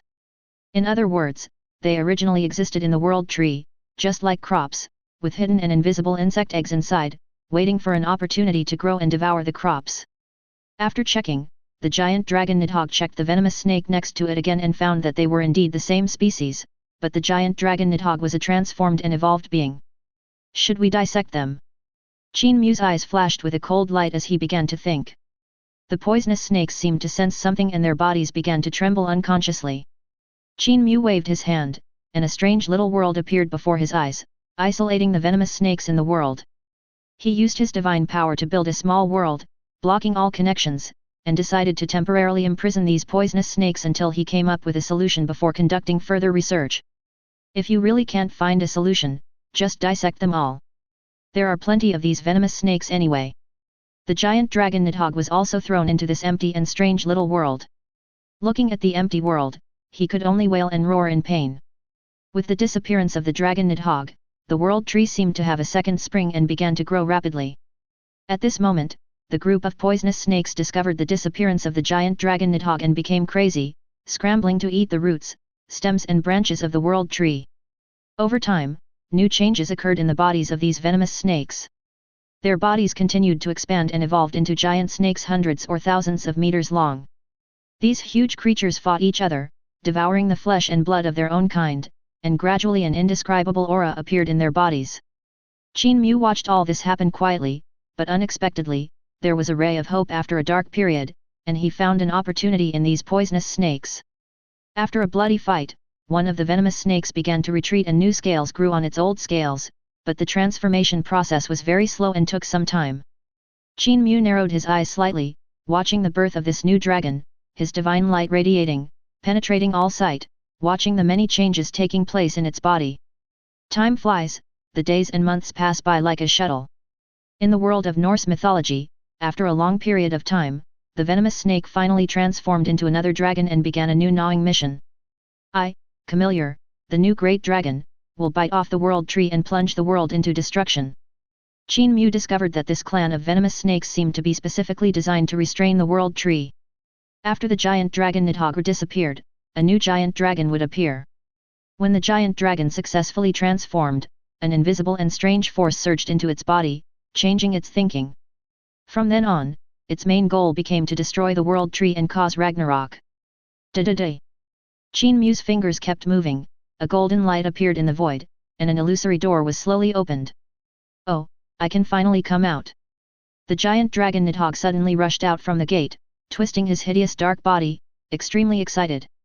But in an instant, he raised his eyes and saw Qin Mu sitting in the void, with a raging fire burning behind him, as if the whole world was about to be burned to ashes. Haha, Dragon Nidhogg, you can go back now. Before the giant dragon Nidhogg could react, Qin Mu waved his hand, a ripple appeared in the void, and sent the giant dragon Nidhogg back to the world tree. When the giant dragon Nidhogg opened his eyes again, he found that he had arrived at the foot of the world tree, his original nest. Looking around, I saw the familiar world tree. Here, it felt that there was a force that could barely compete with itself, and it was currently entrenched in its nest. The giant dragon Nidhogg roared, feeling that his status was challenged, and quickly flew to his dragon's nest. It glided along the way, leaving behind a thick green poisonous fog, like a straight line, corroding the world tree. Who dares to invade my nest and take possession of everything I have when I'm away? Its angry roar resounded through the sky, and the densely packed poisonous snakes on the ground lay prone on the ground, not daring to move. Venomous snakes and giant dragons are two different life forms, and neither can contend with giant dragons. Even the might of a dragon can scare most venomous snakes. On the other side, a roar was heard from the cave, but the roar was not as strong as that of the dragon Nidhogg, and was slightly weaker. When the giant dragon Nidhogg saw that the invader was a dragon exactly like him, he was stunned for a moment, but soon his pupils became grim and murderous intent burst out. Go to hell, you vile imitator! Hee, old guy, you've disappeared for so long and you're not dead. Let me give you a ride. The other newly advanced dragon spread its wings, soared into the sky, turned into a black stream of light and slammed into the dragon Nidhogg. The two soon became entangled in a fight, dancing and fighting in the sky, with large amounts of golden blood and dark scales falling from time to time. As the sharp teeth bit and the sharp claws of the dragon cut through the flesh, taking off pieces of flesh, both sides soon became a bloody mess. However, the giant dragon Nidhogg was born longer, is larger in size, and has more energy stored in his body, so he can always recover from his injuries faster. After a few battles, the giant dragon Nidhogg gained the upper hand. Even though it was covered in wounds, it still stood proudly in the sky. The newly promoted dragon had its blood vessels in the throat bitten by it, causing blood plasma to spurt out until it was silent. Chapter 142. After the giant dragon Nidhogg defeated another giant dragon, he roared towards the sky, making bursts of roaring sounds, which were the joy of the victor. I am the only world-destroying dragon. After venting his anger and frustration for a period of time, the dragon Nidhogg began to devour the corpse of the dead dragon. The two are of the same origin, and after absorbing the essence of flesh and blood, their powers directly merged together. The aura around his body suddenly surged, and his momentum was like a rainbow, breaking through the sky and alarming the Aesir above the world tree. What's going on? What's that sound? It's so scary. The sound just now made me feel as if I saw the scene of the destruction of the gods. It seems that there is something unusual happening under the world tree. Has something happened to the world tree? The gods of the Aesir were talking among themselves, their faces all the same, some were terrified, some were shocked, and some were full of fighting spirit. They had just recently conquered the Vanir and drove them to Vanaheim in the west of the world. I thought I could rest for a while, but I didn't expect a terrifying existence to appear under the world tree, which even threatened the lives of the gods. Even though Qin Mu can play with the giant dragon Nidhogg as if he were a doll, its true strength is not that simple. The giant dragon Nidhogg originally had extraordinary strength, and was one of the top existences among the Aesir. However, he had been staying under the world tree and gnawing on the roots, so the Aesir had not discovered him yet. After devouring its own kind, the dragon Nidhogg became even more powerful and became an existence that even the Aesir had to pay great attention to. After the evolution, the giant dragon Nidhogg bit the roots of the world tree even harder. He could only gnaw 1 meter before, but now he can gnaw 2 meters. This alarming speed of destruction accelerated the fall of the world tree and the arrival of Ragnarok. I feel the Ragnarok speeding up. The original thread of destiny has disappeared, and a new thread of destiny has appeared. The end of the gods, the bloody dusk will eventually come. The 3 Norn sisters, the goddesses of fate who guard the fruits on the branches of the world tree, were pale, with constricted pupils, cold sweat oozing from their foreheads, and deep throbbing in their eyes. The Norse mythology world also has goddesses of fate, also 3 sisters, named Urd, Verdandi, and Skadatai, representing the past, present, and future respectively. Their main task is to weave the web of destiny for all. The eldest sister, Urd, had an old and decadent face. She often looked back, as if she was obsessed with someone or something in the past. The second sister, Verdandi, is in her prime, young, lively, brave, and looking straight ahead. As for the third child, Shakoti, she usually hides secretly behind the veil and does not show the truth to others. She faces the opposite direction of Urd and holds a book or a roll of paper in her hand, which is not opened, to indicate that the mystery of the future is unknown. These 3 beings are extremely similar to the 3 goddesses of fate in Greek mythology and have many things in common. Together, they control the thread of fate in the world of Norse mythology, assisting and guarding the normal operation of fate. When they received the revelation of their destiny, Odin, who had defeated his 2 brothers and became the great king of gods, came over. He has a tall and strong figure, wearing golden armor, with 2 sacred eagles standing on his shoulders and 2 ferocious giant wolves perched on both sides of his body. I also felt that uneasy voice just now, which made the world tree tremble. I hope to learn the cause and effect from you. Your Excellency Odin, the King of Gods, we 3 sisters have foreseen the changes in fate. The second sister, Verdandi, stood up, bowed slightly in salute, with a respectful expression. Ragnarok has arrived early. When she spoke, there was no panic on her face, which showed that she had already accepted the arrangement of fate. Is that so? I understand. Odin, the King of Gods, looked calm and was not frightened by the bad news. As for fate, I am the King of Gods, the glorious and great King of Gods. I will not succumb to fate. He was seen standing there, like a spear piercing the blue sky, emitting an endless domineering aura that was competing with heaven and earth for supremacy. Qin Mu, who was far away in the kingdom of fire, had a calm expression on his face, with 5 fingers standing in front of him. Each finger was shining with a different light, and there was a mysterious power in the light. Fate, evolution, devourment, destruction, death. This is the power developed during this period of studying dragons and venomous snakes. Of course, these forces are still relatively shallow at present, and for Qin Mu, it is better than nothing. With his 5 fingers clenched, 5 forces flashing with different lights turned into 5 seeds and disappeared into the void in an instant. In the game system, these 5 seeds appeared in the game card pool, quietly waiting for their owners to take them away. These 5 seeds contain strange powers, but they have not grown and been discovered. Qin Mu wants to use the player's help to improve and grow these 5 powers, and when they are almost ready, he will harvest them back. After doing all this, he raised his head, his eyes were deep, and his gaze seemed to have traveled through eternity and saw the bloody red sun and the twilight of the gods. This is the arrangement of fate and the destiny of destiny. Everything has been predetermined. Over the endless years, everything has been predetermined, and the destruction of the gods is their fate. Qin Mu could rescue them, but even if he had the power to change the world and destroy everything, he could only save a small part. This is fate, and this is their destiny. This is an established fact in the world of Norse mythology, something that cannot be stopped. It's like a rolling wheel. No matter what you do, it will eventually go from the beginning to the end, and then from the end to the beginning, over and over again. This reminded Qin Mu of the real world he lived in, which also existed in a similar way. It has an irresistible and terrifying blockade ability that prevents all living things on the planet from leaving. Qin Mu just felt that this was so similar. They were both caged creatures, unable to escape. He could see through cause and effect and foresee various possibilities in the future, but he could not find a way to escape. But he still wanted to give it a try. The appearance of the black hole channel was a glimmer of hope and a flaw. He didn't know why the black hole passage appeared, but he knew that it was the only way to contact the outside world. As long as he could communicate with the outside world, perhaps he could figure out the cause, or find help to help him out.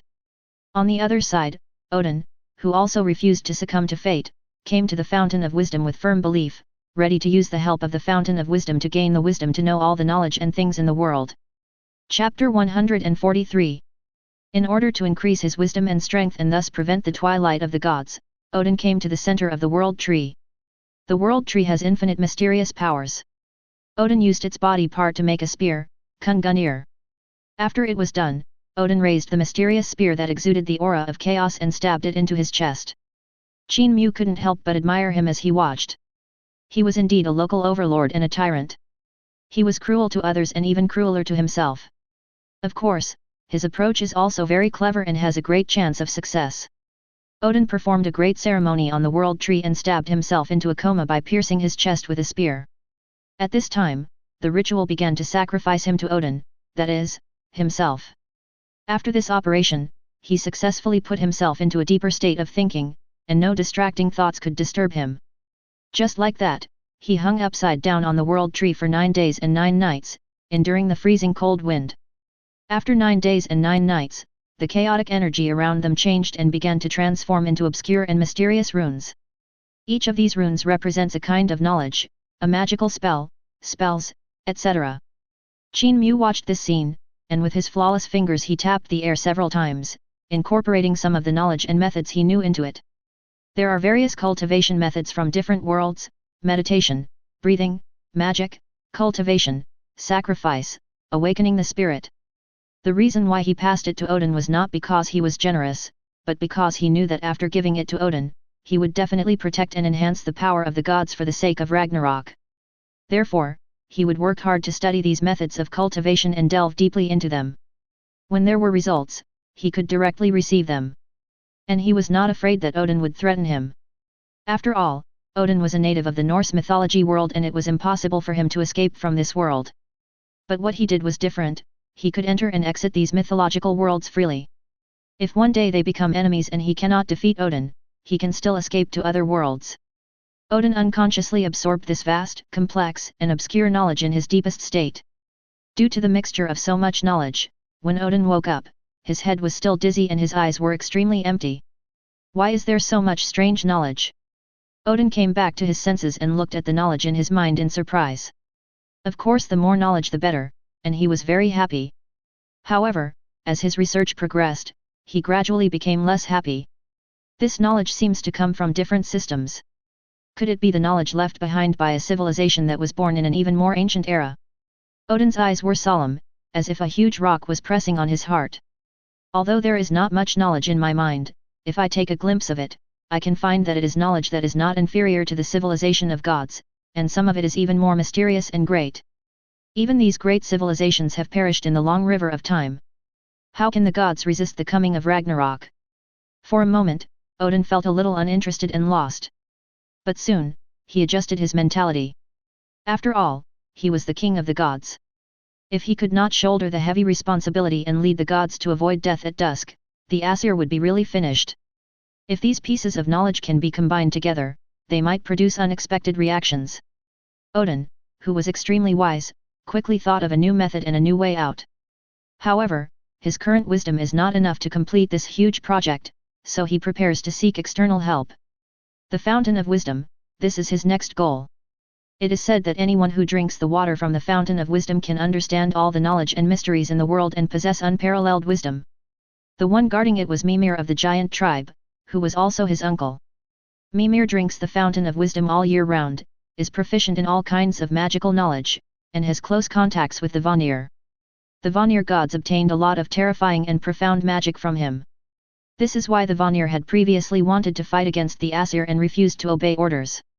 His location is also very remote, right in the kingdom of giants. The relationship between the giants and the gods is not good, so Odin knows that it is difficult to go directly there. If his identity is exposed, he may have to fight all the way. So he transformed himself into an ordinary traveler, rode a horse, and came to the fountain of wisdom. Looking at his uncle Mimir standing by, Odin dismounted and asked him for a glass of water. Haha, Odin, my nephew, do you think you can hide your little trick from me? Mimir showed a sarcastic smile. After hearing this, Odin knew he could not hide it from his uncle, so he stopped hiding. A golden light flashed, and a tall, strong, and upright figure appeared. I'm here to ask for the fountain of wisdom, hoping to find a way to solve the Ragnarok. If I succeed, the giants will also benefit and will not be destroyed during Ragnarok. Mimir was silent for a while and shook his head. He knew that his nephew Odin was a man of his word, but he was still unwilling to give him the fountain of wisdom to drink. Everything has a price. Many people have come here to look for the fountain of wisdom before, but when they heard the price of the fountain of wisdom, they were scared and didn't dare to take it. Odin's expression remained unchanged when he heard this, but his tone was still firm. I have known this for a long time. I am willing to give you all the gold in the kingdom of the gods, or give you my right hand. Odin thought that these two things were the most important to him, one was wealth and the other was strength. If these two things do not meet the requirements, it is estimated that other things will also be difficult to meet the requirements. Mimir smiled and looked at Odin and said, the fountain of wisdom wants none of these, but your right eye, as sharp as an eagle's. Hearing this, Odin did not hesitate at all. He immediately dug out his right eye and threw it into the fountain of wisdom. Seeing Odin so decisive, Mimir had no reason to stop him, so he immediately stepped aside and let him go forward to drink from the fountain of wisdom. Odin did not hesitate to go straight to the spring and drank the water of wisdom. As soon as Odin drank the water of wisdom, he felt a cool breath rushing to his mind, which brought about an amazing transformation in his thinking and wisdom. As expected of you, you are the fountain of wisdom. I seem to have seen the ultimate mystery of the world. At this moment, Odin seemed like a different person, with a gentle and easygoing temperament, and all the murderous and tyrannical aura washed away. With the help of the fountain of wisdom, he had goals and plans. Soon he created golden words that contained all knowledge, engraved them on a golden shield, and ordered the three goddesses of fate to guard it.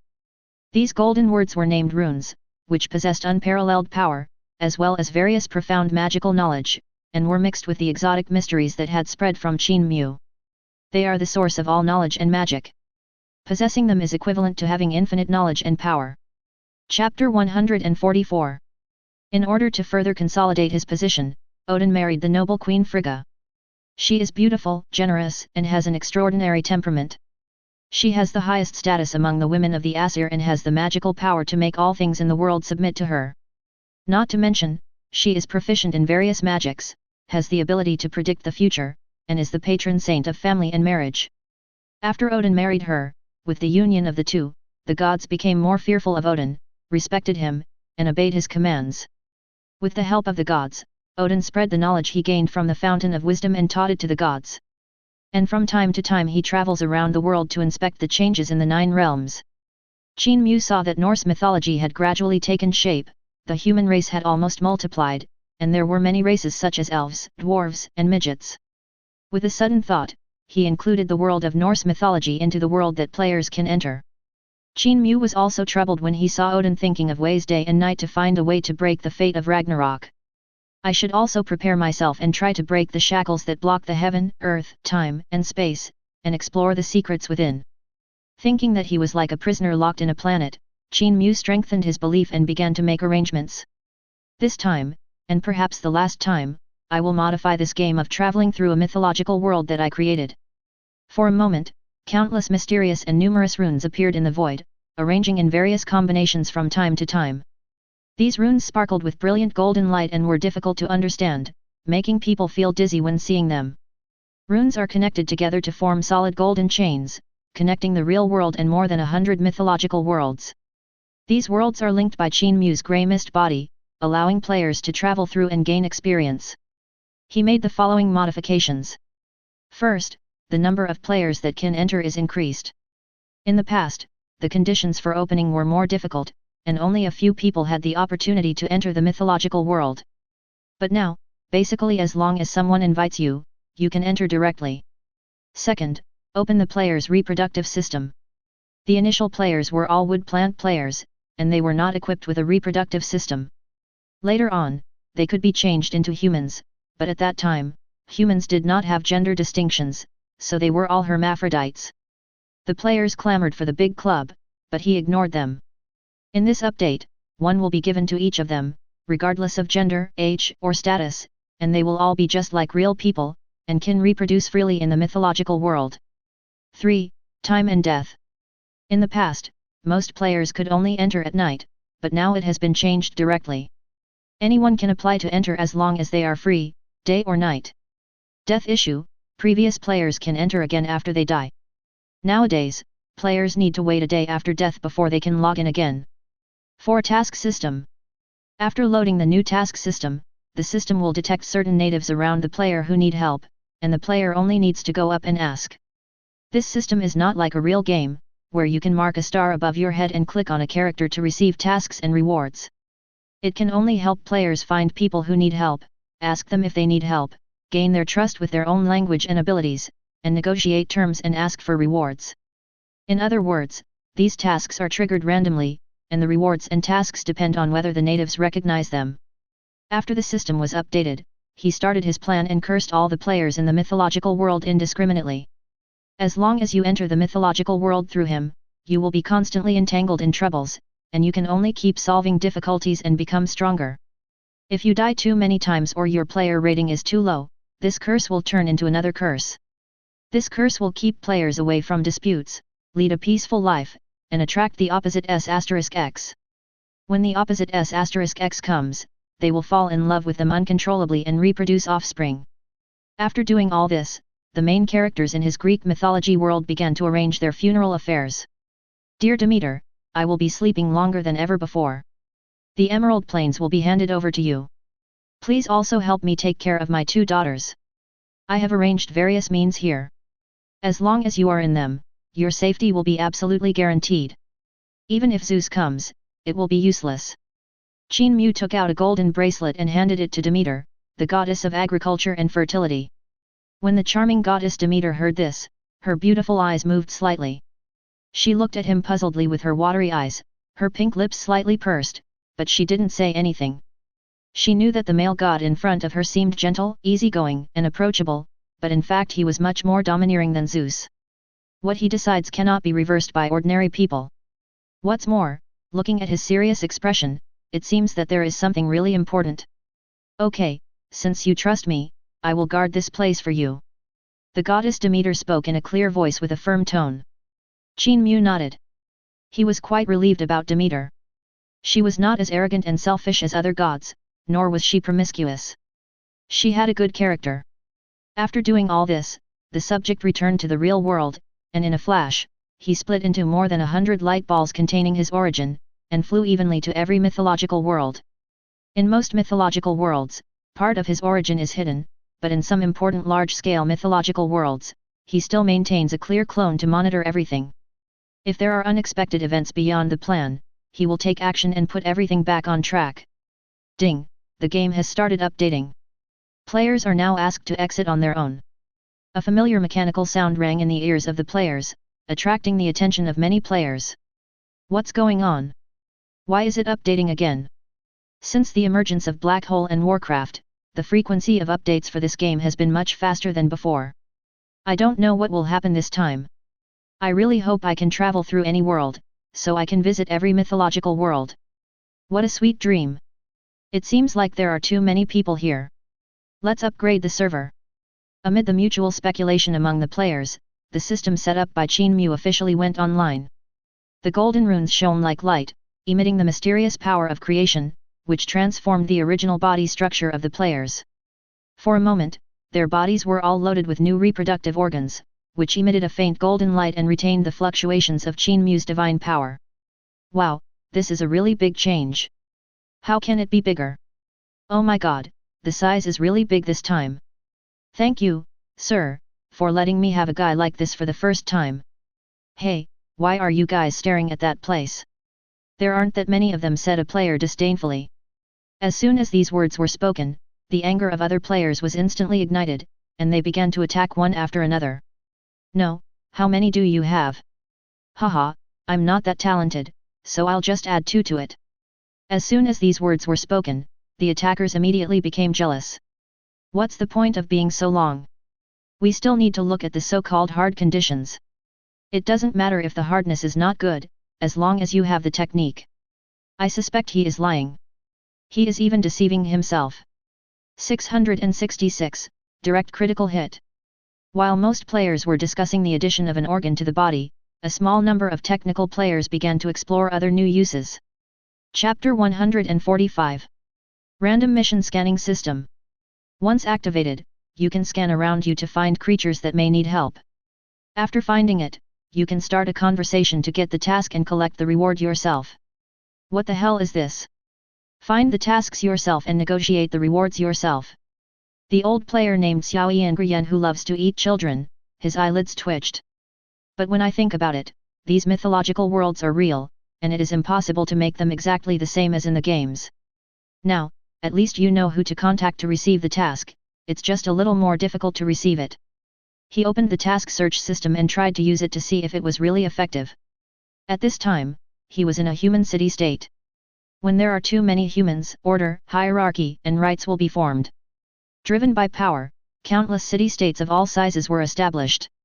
The place where the little young man who loves to eat children lives is called the city-state of Corinth, and the people there live and work in peace and happiness. He looked at the people walking back and forth on the street, trying to identify from their eyes or faces who were potential targets of the mission. Unfortunately, most of these people looked calm, as if nothing was urgent. After searching without any results, he could only open the task search function and try using it. In the blink of an eye, a radar-like phantom appeared in his eyes, constantly scanning everything around him. The pointer slowly turned clockwise and began to scan any human it saw. As the pointer slid past, strange lights appeared above the heads of some humans. The color and brightness of the light represent the difficulty of the task, starting from white, to cyan, blue, purple, orange, and gold, in that order. The little young man who loved to eat children looked at these humans emitting white light and couldn't help but want to try it, so he wanted to step forward to say hello and talk to them. Apostle, what can I do for you? A steady, powerful, and magnetic voice sounded in his ears. Because there were too many players and Qin Mu never showed up, their status gradually dropped and their name changed from God's messenger to apostle. The little young man who loved to eat children looked up and saw a middle-aged man with an ordinary face standing in front of him. He was so engrossed in the task search function that he didn't notice someone approaching him. When he thought of this, he couldn't help but feel a little scared. If you are killed accidentally, you can only enter the game the next day. But in the blink of an eye, the pointer swept over the middle-aged man and suddenly emitted an orange light. The little young man who loves to eat children was shocked. Who is this person and how could he trigger the orange task? He looked him up and down again, looking left and right at him. He was dressed in fine clothes, made of fine materials, and was a man with plenty of money. But he looked ordinary, like an ordinary passerby on the street. The little young man who loved to eat children thought about it, put away his nonchalant attitude, and spoke to him in a friendly manner. Hello, I'm on the road looking for someone who is meant to be with me. Great God has just given us the ability to see if others need help, and I just saw that you need help. The middle-aged man's face froze, and an inexplicable look flashed in his eyes. You mean you can help me? Then do you know who I am?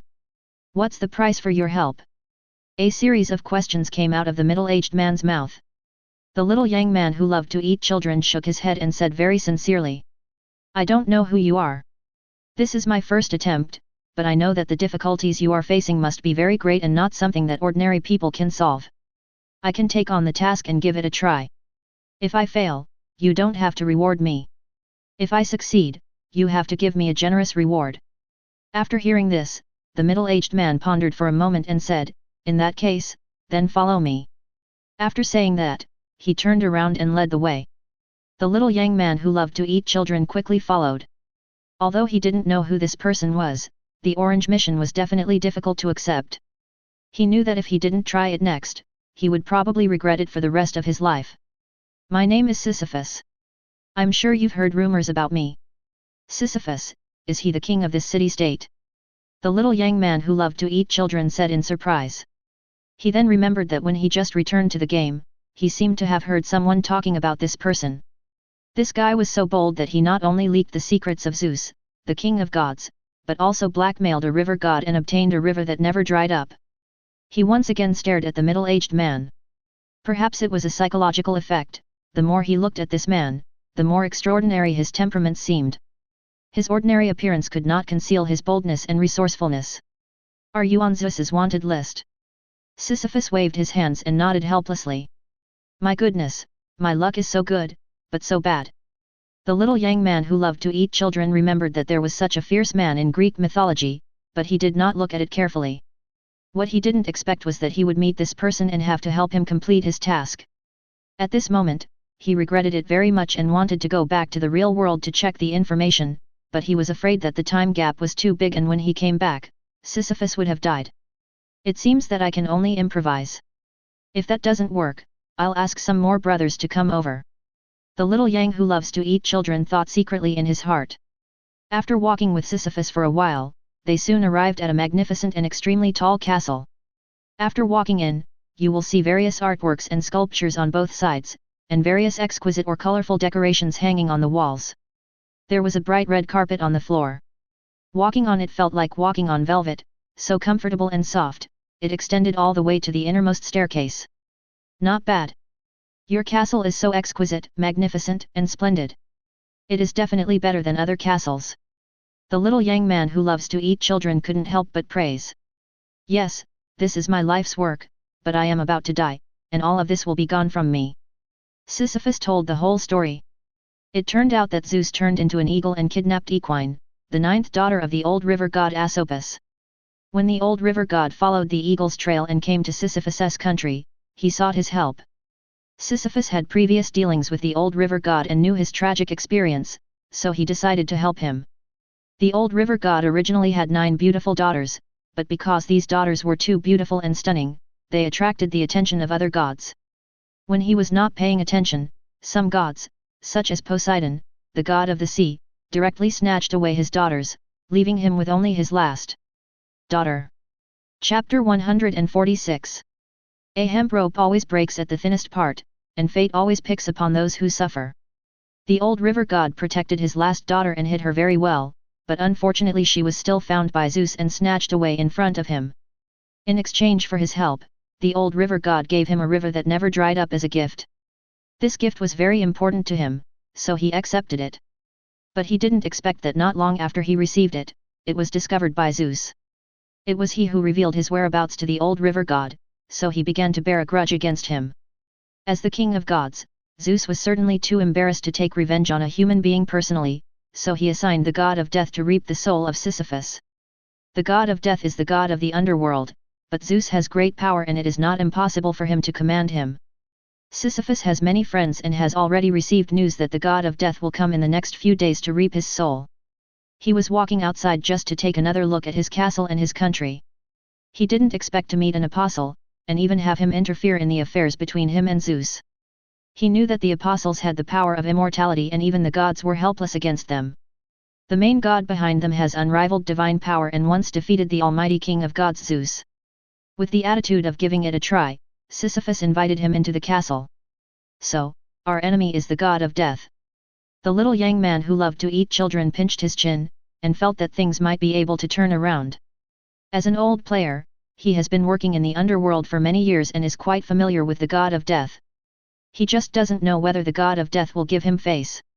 After all, he is far inferior to the king of gods Zeus. It is hard to believe that the god of death would offend the king of gods Zeus for his own sake. I don't know if your friend told you which god of death came. There are 2 gods of death in the underworld. If it's a male Grim Reaper, it's better. Maybe there's still a chance to save it. If it's a female Grim Reaper, then I advise you to buy yourself a good coffin. If you want to make an exquisite coffin, I can help you with the design. I have quite a few patterns in mind. It makes sense for Xiao Yanguyen, who loves to eat children, to say this. The two gods of death in the underworld are of different genders and personalities. The male god of death is gentler, while the female god of death is irritable and easily angered. Over the years, there are countless players who have been drained of blood and become dried up after getting close to the female Grim Reaper. It should be that the male god of death is named Thanatos. Sisyphus said with a relaxed brow. It's okay if it's him, he has a gentle personality, easygoing and talkative, most players like him very much, and some female players are his little fans. When he comes, we will negotiate with him first. It would be best if we can resolve it peacefully, said the little young man who loves to eat children. Sisyphus nodded in agreement. I was planning to treat him with good wine and get him drunk. When the time comes, tie it up. This way, I won't fall into death and enter the terrible underworld. The little young man who loved to eat children was a little surprised when he heard Sisyphus's bold plan, but he felt that it seemed possible. If the god of death Thanatos is invited by the king of a city-state, he might really stop what he is doing and have a drink. He is not a very good drinker and many players have gotten him drunk before. Don't think that the underworld is now desolate and deserted. Thanks to the player's transformation, a fairly large city, the underworld, has emerged. There are all kinds of shops producing fine wine and food, selling gorgeous clothes, singing beautiful music, and performing immersive dramas. In this city, many gods of the underworld are frequent visitors, and the dead souls wandering in the underworld will also come to this city to consume. Of course, compared to the wealthy gods, these penniless undead can only go to the dark and gloomy mines and work hard to mine and make money. Your idea is not bad, but it is too risky. What you may not know is that this god of death is in charge of souls who die of natural causes, such as old age or illness, and they are sent to the underworld every once in a while. You kidnapped him, which means that the dead souls on earth have nowhere to go. After a long time, the gods will definitely notice it. By then, your fate will probably be even more miserable. The little young man who loves to eat children said in a deep voice. When Sisyphus heard this, he was stunned. He didn't think too much about it. He just wanted to trap the god of death so that he wouldn't have to die. I didn't expect that the god of death would have such a big role. When the time comes, the undead on earth will linger in the underworld and will definitely be discovered by the gods. When Sisyphus thought of his own tragic end at that time, he broke out in a cold sweat. What should I do? Should I follow him to the dark, gloomy, and terrifying underworld? Sisyphus' face was gloomy and in pain. He told the old river god the clues about Zeus. First, he was disgusted with Zeus' behavior, and second, he was optimistic. But he didn't expect that this mentality of taking chances would push himself into an endless abyss. Well, great King Sisyphus, the underworld is actually not as scary as you think. My god has made a deal with Hades, the god of the underworld, and can move around in the underworld. Thanks to our construction, a prosperous city has now appeared. The underworld is now extremely bustling. All kinds of things that can be found on Earth basically exist in the underworld. Even things that don't exist on Earth are found in the underworld a lot. The little young man who loved to eat children explained to him. The underworld is a taboo existence above the earth and among all living beings. Most people dare not mention it, and even gods will not discuss it specifically. Therefore, Sisyphus had never heard of the news of the underworld. I was short-sighted. I didn't expect that the underworld has undergone such great changes today. Sisyphus' eyes lit up, like the rising sun, and he had new hope. Respected apostle, I wonder if you can take me directly into the underworld. Once I get there, I won't be targeted by the god of death. When the little young man who loved to eat children heard his suggestion, he was moved and felt that what Sisyphus said made sense. He lowered his head and began to think about the possibility of this method. It is not difficult to bring Sisyphus to the underworld, but the difficulty lies in the fact that there can be no living people in the underworld. The reason why players can exist in the underworld is because they have the divine power left by Qin Mu. Once this divine power dissipates, one will be repelled or even killed by the laws of the underworld. Of course, the possibility of this is basically zero. If it happens, I probably won't even be able to log into the mythological world. Chapter 147. It's not that this method is impossible, but the most difficult part is how to hide your aura as a living person. You are just a mortal. Without the protection of gods, you will die if you go in. The little young man who loves to eat children said bluntly. Or you can just commit suicide, and I will take you into the underworld. Then you can escape the pursuit of the god of death, and at least you won't be severely punished." When Sisyphus heard that he still wanted to commit suicide, he immediately shook his head. He didn't want to leave his country, his wife, and children. Is there no way to have the best of both worlds? Sisyphus looked at the little young man who loved to eat children, with a helpless look in his eyes. The little young man who loved to eat children felt his gaze and felt very embarrassed. He was afraid that the first task would fall into his hands. Suddenly, a flash of inspiration came into his mind. There is a compromise. I wonder if you are willing to try it. The little young man who loves to eat children said loudly. Tell me what you want, there is no other way now. You can die first, and I will take your soul to the underworld. Your family will keep your body, and I will bring you back after 3 days. The little young man who loved to eat children told the idea he had just thought of. This is a great plan and it has a great chance of success. Sisyphus was very happy and clapped his hands in applause. If you can live, who would want to die? Moreover, according to those rumors, the life of the dead is not easy. Now all I have to do is pull your soul out so I can take you away. Don't worry about that. There are countless treasures in my treasury, including a magical bottle that can hold a person's soul.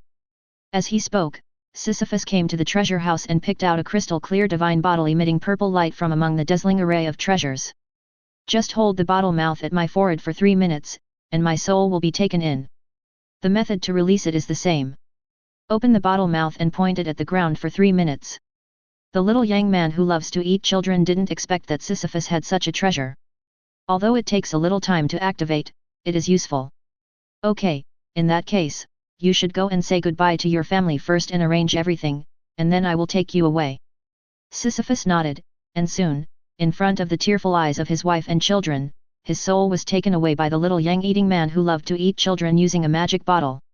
At this time, Sisyphus' body was pale and his skin was cold. He was lying in an exquisite coffin. And his soul is in the magic bottle held by the little young man who loves to eat children. The little young man who loves to eat children said to Sisyphus' wife and children, "Remember, no matter how others ask you, you must say that Sisyphus died of fear." "I understand. I will protect his body and wait until he comes back," said a dignified woman who was dressed gorgeously and wearing a long dress embellished with countless jewels. The little young man who loved to eat children nodded, took all the unexpected events into consideration, and made sure that nothing was missed before leaving with peace of mind. It's time to leave. Fortunately, we can enter and exit the underworld freely now. The little young man who loved to eat children came to a suburb outside the city-state. The vegetation here is lush, and from time to time the roar of animals can be heard from afar, which seems natural and primitive. He waited here, and at midnight, a dark golden flower bud emerged from the ground. Under the cover of fog, it quickly grew larger and became a huge bud more than 1 meter in size. When the bud blossomed, it was pitch black inside, like a huge mouth of the abyss. This is the new passage to the underworld, created by Qin Mu by connecting his own divine power with the laws of the underworld. Only players can use it, but of course the gods in the underworld can also take a ride. Compared to the original troublesome method of entry, the passage built by Qin Mu is simpler and makes people unable to resist using it. When the little young man who loved to eat children saw the flower bud blooming, he immediately jumped in and disappeared into the thick darkness in the blink of an eye. On the other side, not far away, there was also a blooming flower bud, but an illusory human figure appeared from it. After a few breaths, the figure gradually turned into a solid entity, revealing a handsome man exuding an aristocratic aura. This person is the god of death in the underworld, the messenger in charge of escorting the souls of the dead. The power of the god of plants is so great that he can cleverly connect the underworld with the earth. This saves me from running around everywhere. After saying that, the Grim Reaper picked up the death note in his hand and began to look through the souls that needed to be taken away. At the very top of the death note, Sisyphus' name appeared written in golden letters. This is the highest soul-locking order in the underworld, ordered by the god King Zeus. Let's start with this Sisyphus. After taking a look at the death note in his hand, the god of death Thanatos took steady steps and was several meters away. In a flash, they arrived at the city-state, the king's residence. Before entering the castle, the god of death Thanatos heard crying sounds coming from inside. He was a little puzzled, as he hadn't yet taken away Sisyphus' soul. Could it be that Sisyphus heard the news and was ready to leave with me, and his family was crying in grief? Thinking of this, Thanatos, the god of death, shook his head. If I had known this would happen, I wouldn't have done it in the first place. If he had not coveted the never-drying river and leaked clues about the god King Zeus, how could he have been ordered to die by the god King Zeus? It's just a pity for his wife and children, who became widows at such a young age and lost their father at such a young age. With a leap, he passed through the thick and solid walls of the castle and came into the castle.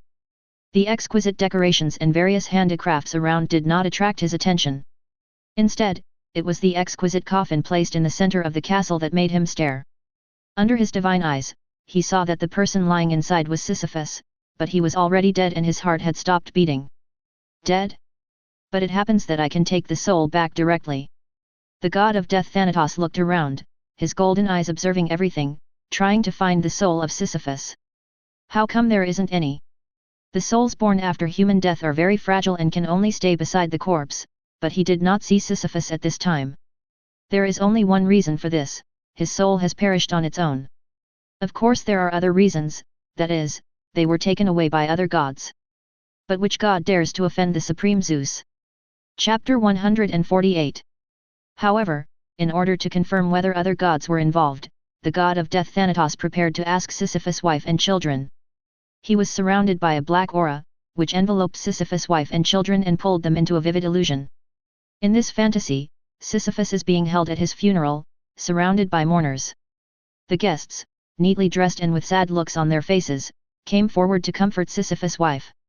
Thanatos, the god of death, was also among them, with a sad look on his face, comforting Sisyphus' wife and children. Oh, poor lady, I never expected that the respected Sisyphus would die like this. This world is so cruel. I don't know what happened to him that caused such a healthy and strong man to go to the underworld. My father is not dead. A crisp voice sounded, and when I looked up, I saw a pretty little girl. The girl has golden hair, skin as bright as pearls, and eyes as big as grapes. She looks like a doll. This girl is Sisyphus' youngest daughter, named Annabelle. Poor Annabelle, yes, your father is just asleep and will wake up after some time. Sisyphus' wife covered the panic in her eyes with a veil, but made a sad sound from her mouth. Wow, wow, I want my father. After hearing this, Annabelle also burst into tears sadly. It turns out that the child just doesn't want to believe his father's death. The god of death Thanatos shook his head, and most of the doubts in his heart disappeared. I'm sorry, my friend who came from afar. I made you laugh. My dear Sisyphus often sighed and looked terrified during this period, and eventually died of fear, Sisyphus' wife hurriedly explained. The god of death Thanatos nodded to show his understanding. No matter who it was, knowing that they had offended Zeus, the greatest god on Mount Olympus, would be terrified and heartbroken. In order to prevent the soul from falling into painful torture after death, self-extinction is also a good result. This also made sense. He let go of the illusion, went to the street, and guided the souls that had just died. Phew, that was close. Sisyphus' wife breathed a sigh of relief, her eyes filled with worry. In the extremely urgent situation just now, she broke free from the illusion and hypnosis of the god of death Thanatos, and finally made everything come together. At this moment, she only hoped that everything would go well for her husband in the underworld and that he could return to the earth in 3 days. Since Sisyphus has practiced some microcosmic combat techniques, he doesn't have to worry about his body rotting. In the underworld, the little young man who loved to eat children successfully brought Sisyphus to the gate of the underworld. There is a 3-headed dog from hell guarding this place. No living person can get close to it except the players. With the involvement of the players, this place became unusually lively, with people coming and going and laughter everywhere. In this atmosphere, the souls who were extradited back had more smiles on their faces and had a little expectation for life in the underworld. After all, this place doesn't seem as scary as the legend says. As soon as we entered the gate of the underworld, we heard noisy sounds. Is anyone going to take the bus? We are still 3 people short of the Dark City, so hurry up. Are there any teams going to Dark Ridge to mine? We're fighting World of Warcraft. We're short of 1. We need a tank. A series of bizarre and strange sights dazzled Sisyphus and he couldn't take his eyes off. Is this really the underworld? Why is it nothing like what I thought? The liveliness here is no less than that of my capital, and even more prosperous than that. Sisyphus said with emotion. Of course. I'll take you to the Dark City to live for 2 days so you can experience the prosperous life there. I'll send you back on the 3rd day. Maybe you won't want to leave then. The little young man who loved to eat children waved his hand and hailed a taxi, heading towards the underworld. The huge and ferocious monster pulled the cart slowly. The road was extremely quiet with only the sound of the wheels turning. At this time, Sisyphus looked at the dark and terrifying scene outside and felt a hint of fear from the underworld. After driving for an unknown amount of time, the car stopped by the bank of a river. "We've arrived at the station. Please get off, passengers." A sinister and dull voice sounded from the front of the carriage, and in front was a skeleton coachman in a black robe. "So fast, let's go, we should get off the car." The little young man who loved to eat children pulled Sisyphus out of the car. At this time, there were many similar vehicles next to the carriage, parked by the river, and many creatures got off the vehicles one after another. Among them were players, undead, demons, etc., but they were in perfect harmony and waited in line quietly. This should be the river of the underworld. Sisyphus looked at the bottomless, wide, and rapid river. Deep in the river, there was an extremely dark fog that was so pitch black that one could not see one's hand in front of one's face, covering everything. From the black fog, the wailing sounds of wronged souls and the painful scenes created by various living creatures could be heard from time to time. Sisyphus was a king, and was bold enough to provoke Zeus, the king of gods. However, when he saw this strange scene, he was also nervous. "Yes, the river water here is extremely scary, so don't touch it out of curiosity. This is a river that even the gods are afraid of and dare not touch." The little young man who loves to eat children reminded. He knew that there were always foreigners who would seek death, and he didn't want the mission client to be such a person. If he is dragged in by the wronged souls in the river, he will have no way to save him or resurrect him. "I know. I won't joke with my life." As the two were talking, the black fog in the turbulent river gradually dissipated, and a small boat came from a distance. "It's Charon, the ferryman of the Styx. Will he discover my identity?" said Sisyphus. The little young man who loves to eat children said with a strange look on his face. "As long as you don't meet the gods, you shouldn't be discovered. And this ferryman of the Styx is not Charon." After hearing the words of the little young man who loved to eat children, Sisyphus was a little confused. Could it be that the ferryman in the underworld had been replaced? Get on board, line up one by one. Those who have paid should line up on the left, and those who don't have money should stand on the right." When the boat came to the shore, a loud voice rang out.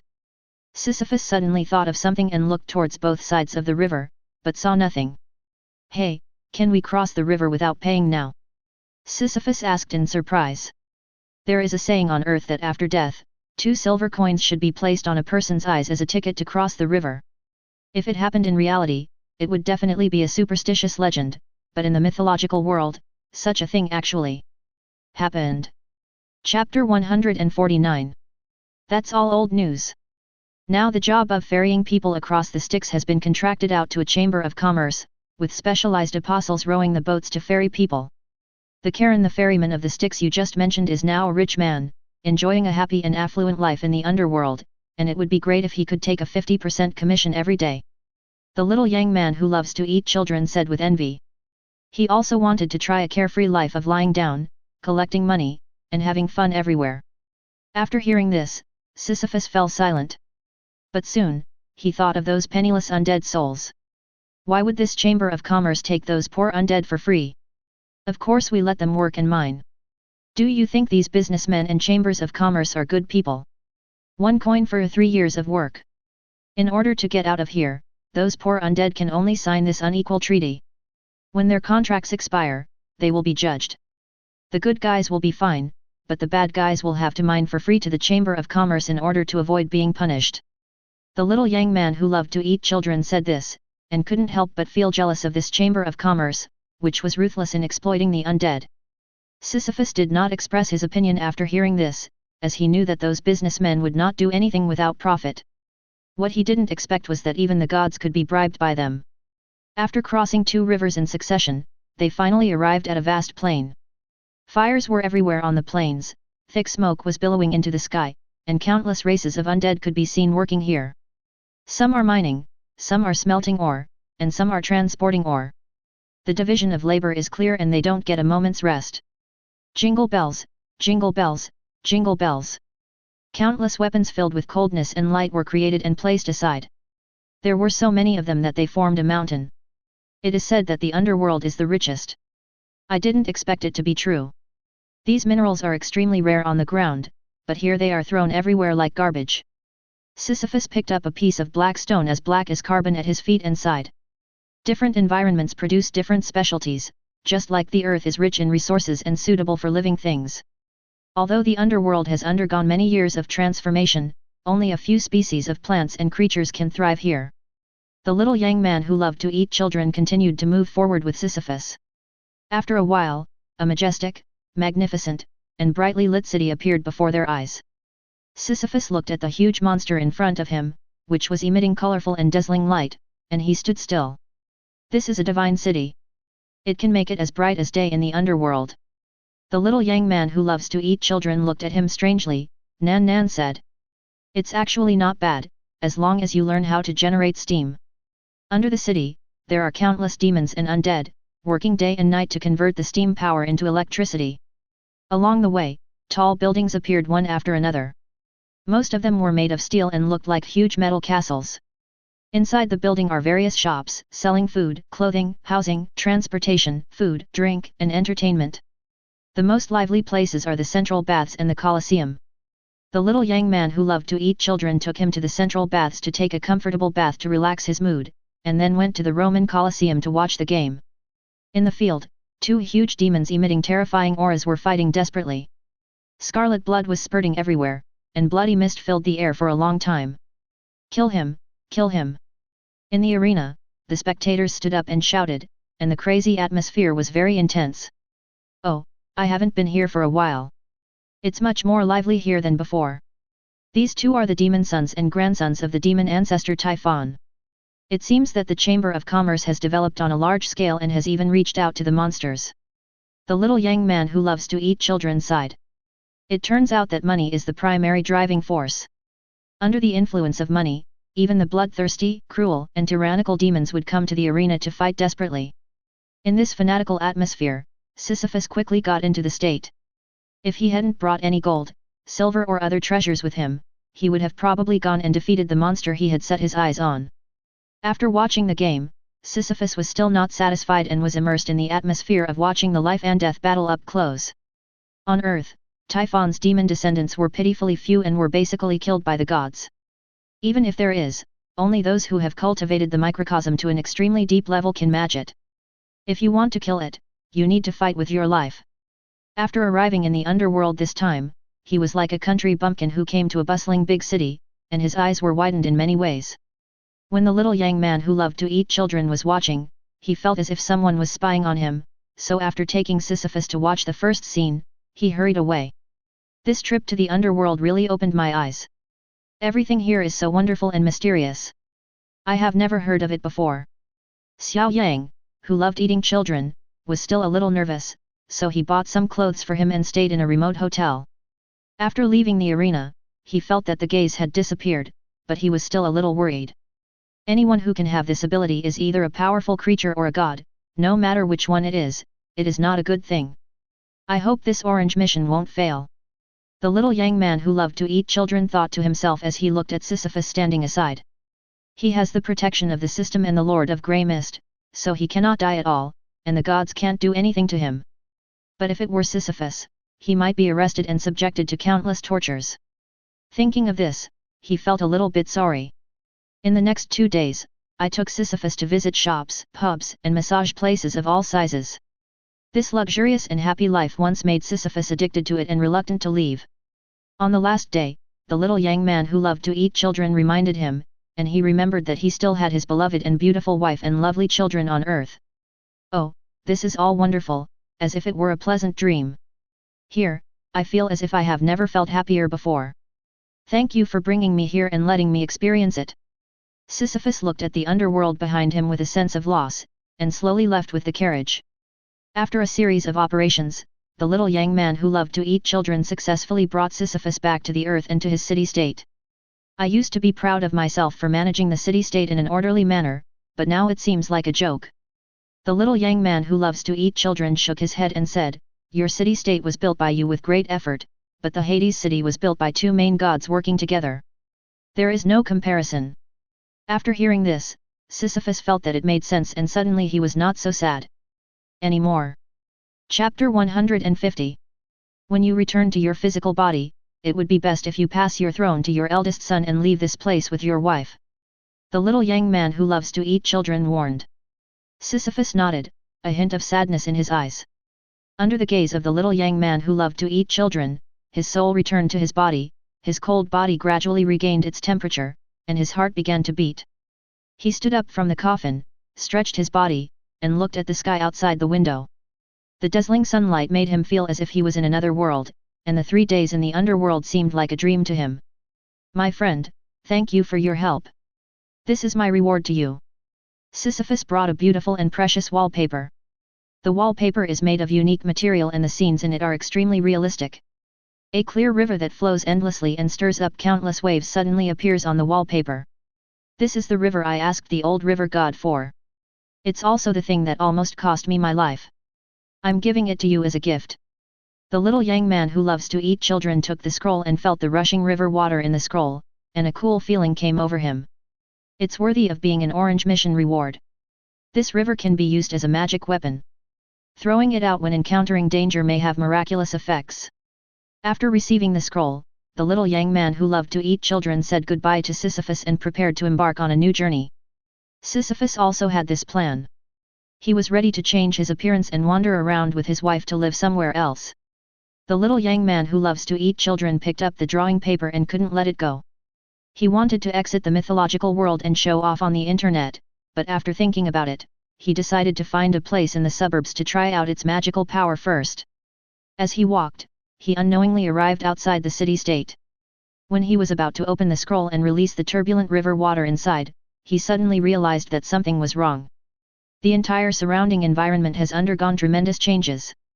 Plants are like spears and sharp blades, shooting straight into the sky, emitting bursts of cold light. A cold wind blew behind the bushes, as if a large number of terrifying monsters were hiding and lurking in it. As the wind kissed his cheek, he could also hear the sounds of fighting and the raging flames of war. A trace of confusion flashed in the eyes of the little young man who loved to eat children, as if he had returned to the era when many players fought each other in PK nowadays. Although the fighting between the two camps of players is still going on, it is no longer on a large scale and is not as crazy as before. He had seen this kind of scene on the system forum. It was said that this was the scene where the god of war Ares pulled people into his divine realm. The little young man who loved to eat children had a headache. He was afraid that he would be seen and entangled by the god of war Ares in the arena. There were countless fights and battles in the arena. This was the domain of Ares, the god of war, so he could see everything that was happening through the barrier between the earth and the underworld. Fortunately, his orange mission has been completed and Sisyphus has fled far away. But he doesn't know why the god of war Ares would come to him. He made a respectful and friendly gesture and said, Ares, the invincible god of war, I wonder what brings you here. After he finished speaking, he seemed to have a flash of inspiration and turned on the task scanning system. Sure enough, above his head, a large golden task appeared in the air. The golden mission seems to contain some kind of mysterious power, which makes people want to get closer. It is as bright as gold, colorful and breathtaking. There is a golden task, are you looking for my help? Xiao Yang, who loves to eat children, was delighted. He didn't expect his luck to be so good. He had just completed an orange task and then got a gold task. You bold ancient warrior, how dare you disobey the order of the king of gods Zeus and go against him, concealing the truth from the god of death and letting Sisyphus go. The tone of the god of war Ares was as cold as the chill wind in the sky, chilling the listeners to the bone. Players from both camps have followed the god of war Ares at different times, and the little young man who loves to eat children is no exception. Therefore, he is considered half of his subordinate, and compared to the new players, he is also a warrior who survived from ancient times. Ares changed his tone and it became much gentler, with a hint of recognition from a superior to an inferior. But I admire you very much, and I hope you can do me a favor. The little young man who loved to eat children omitted all the nonsense before and only remembered the words after that, which was the golden task. Being able to have the god of war Ares come to him, he knew that he was basically qualified to accept the mission, and all that was left was to have a detailed discussion with the god of war Ares. I don't know what the great god of war Ares has to say. I will do my best to serve.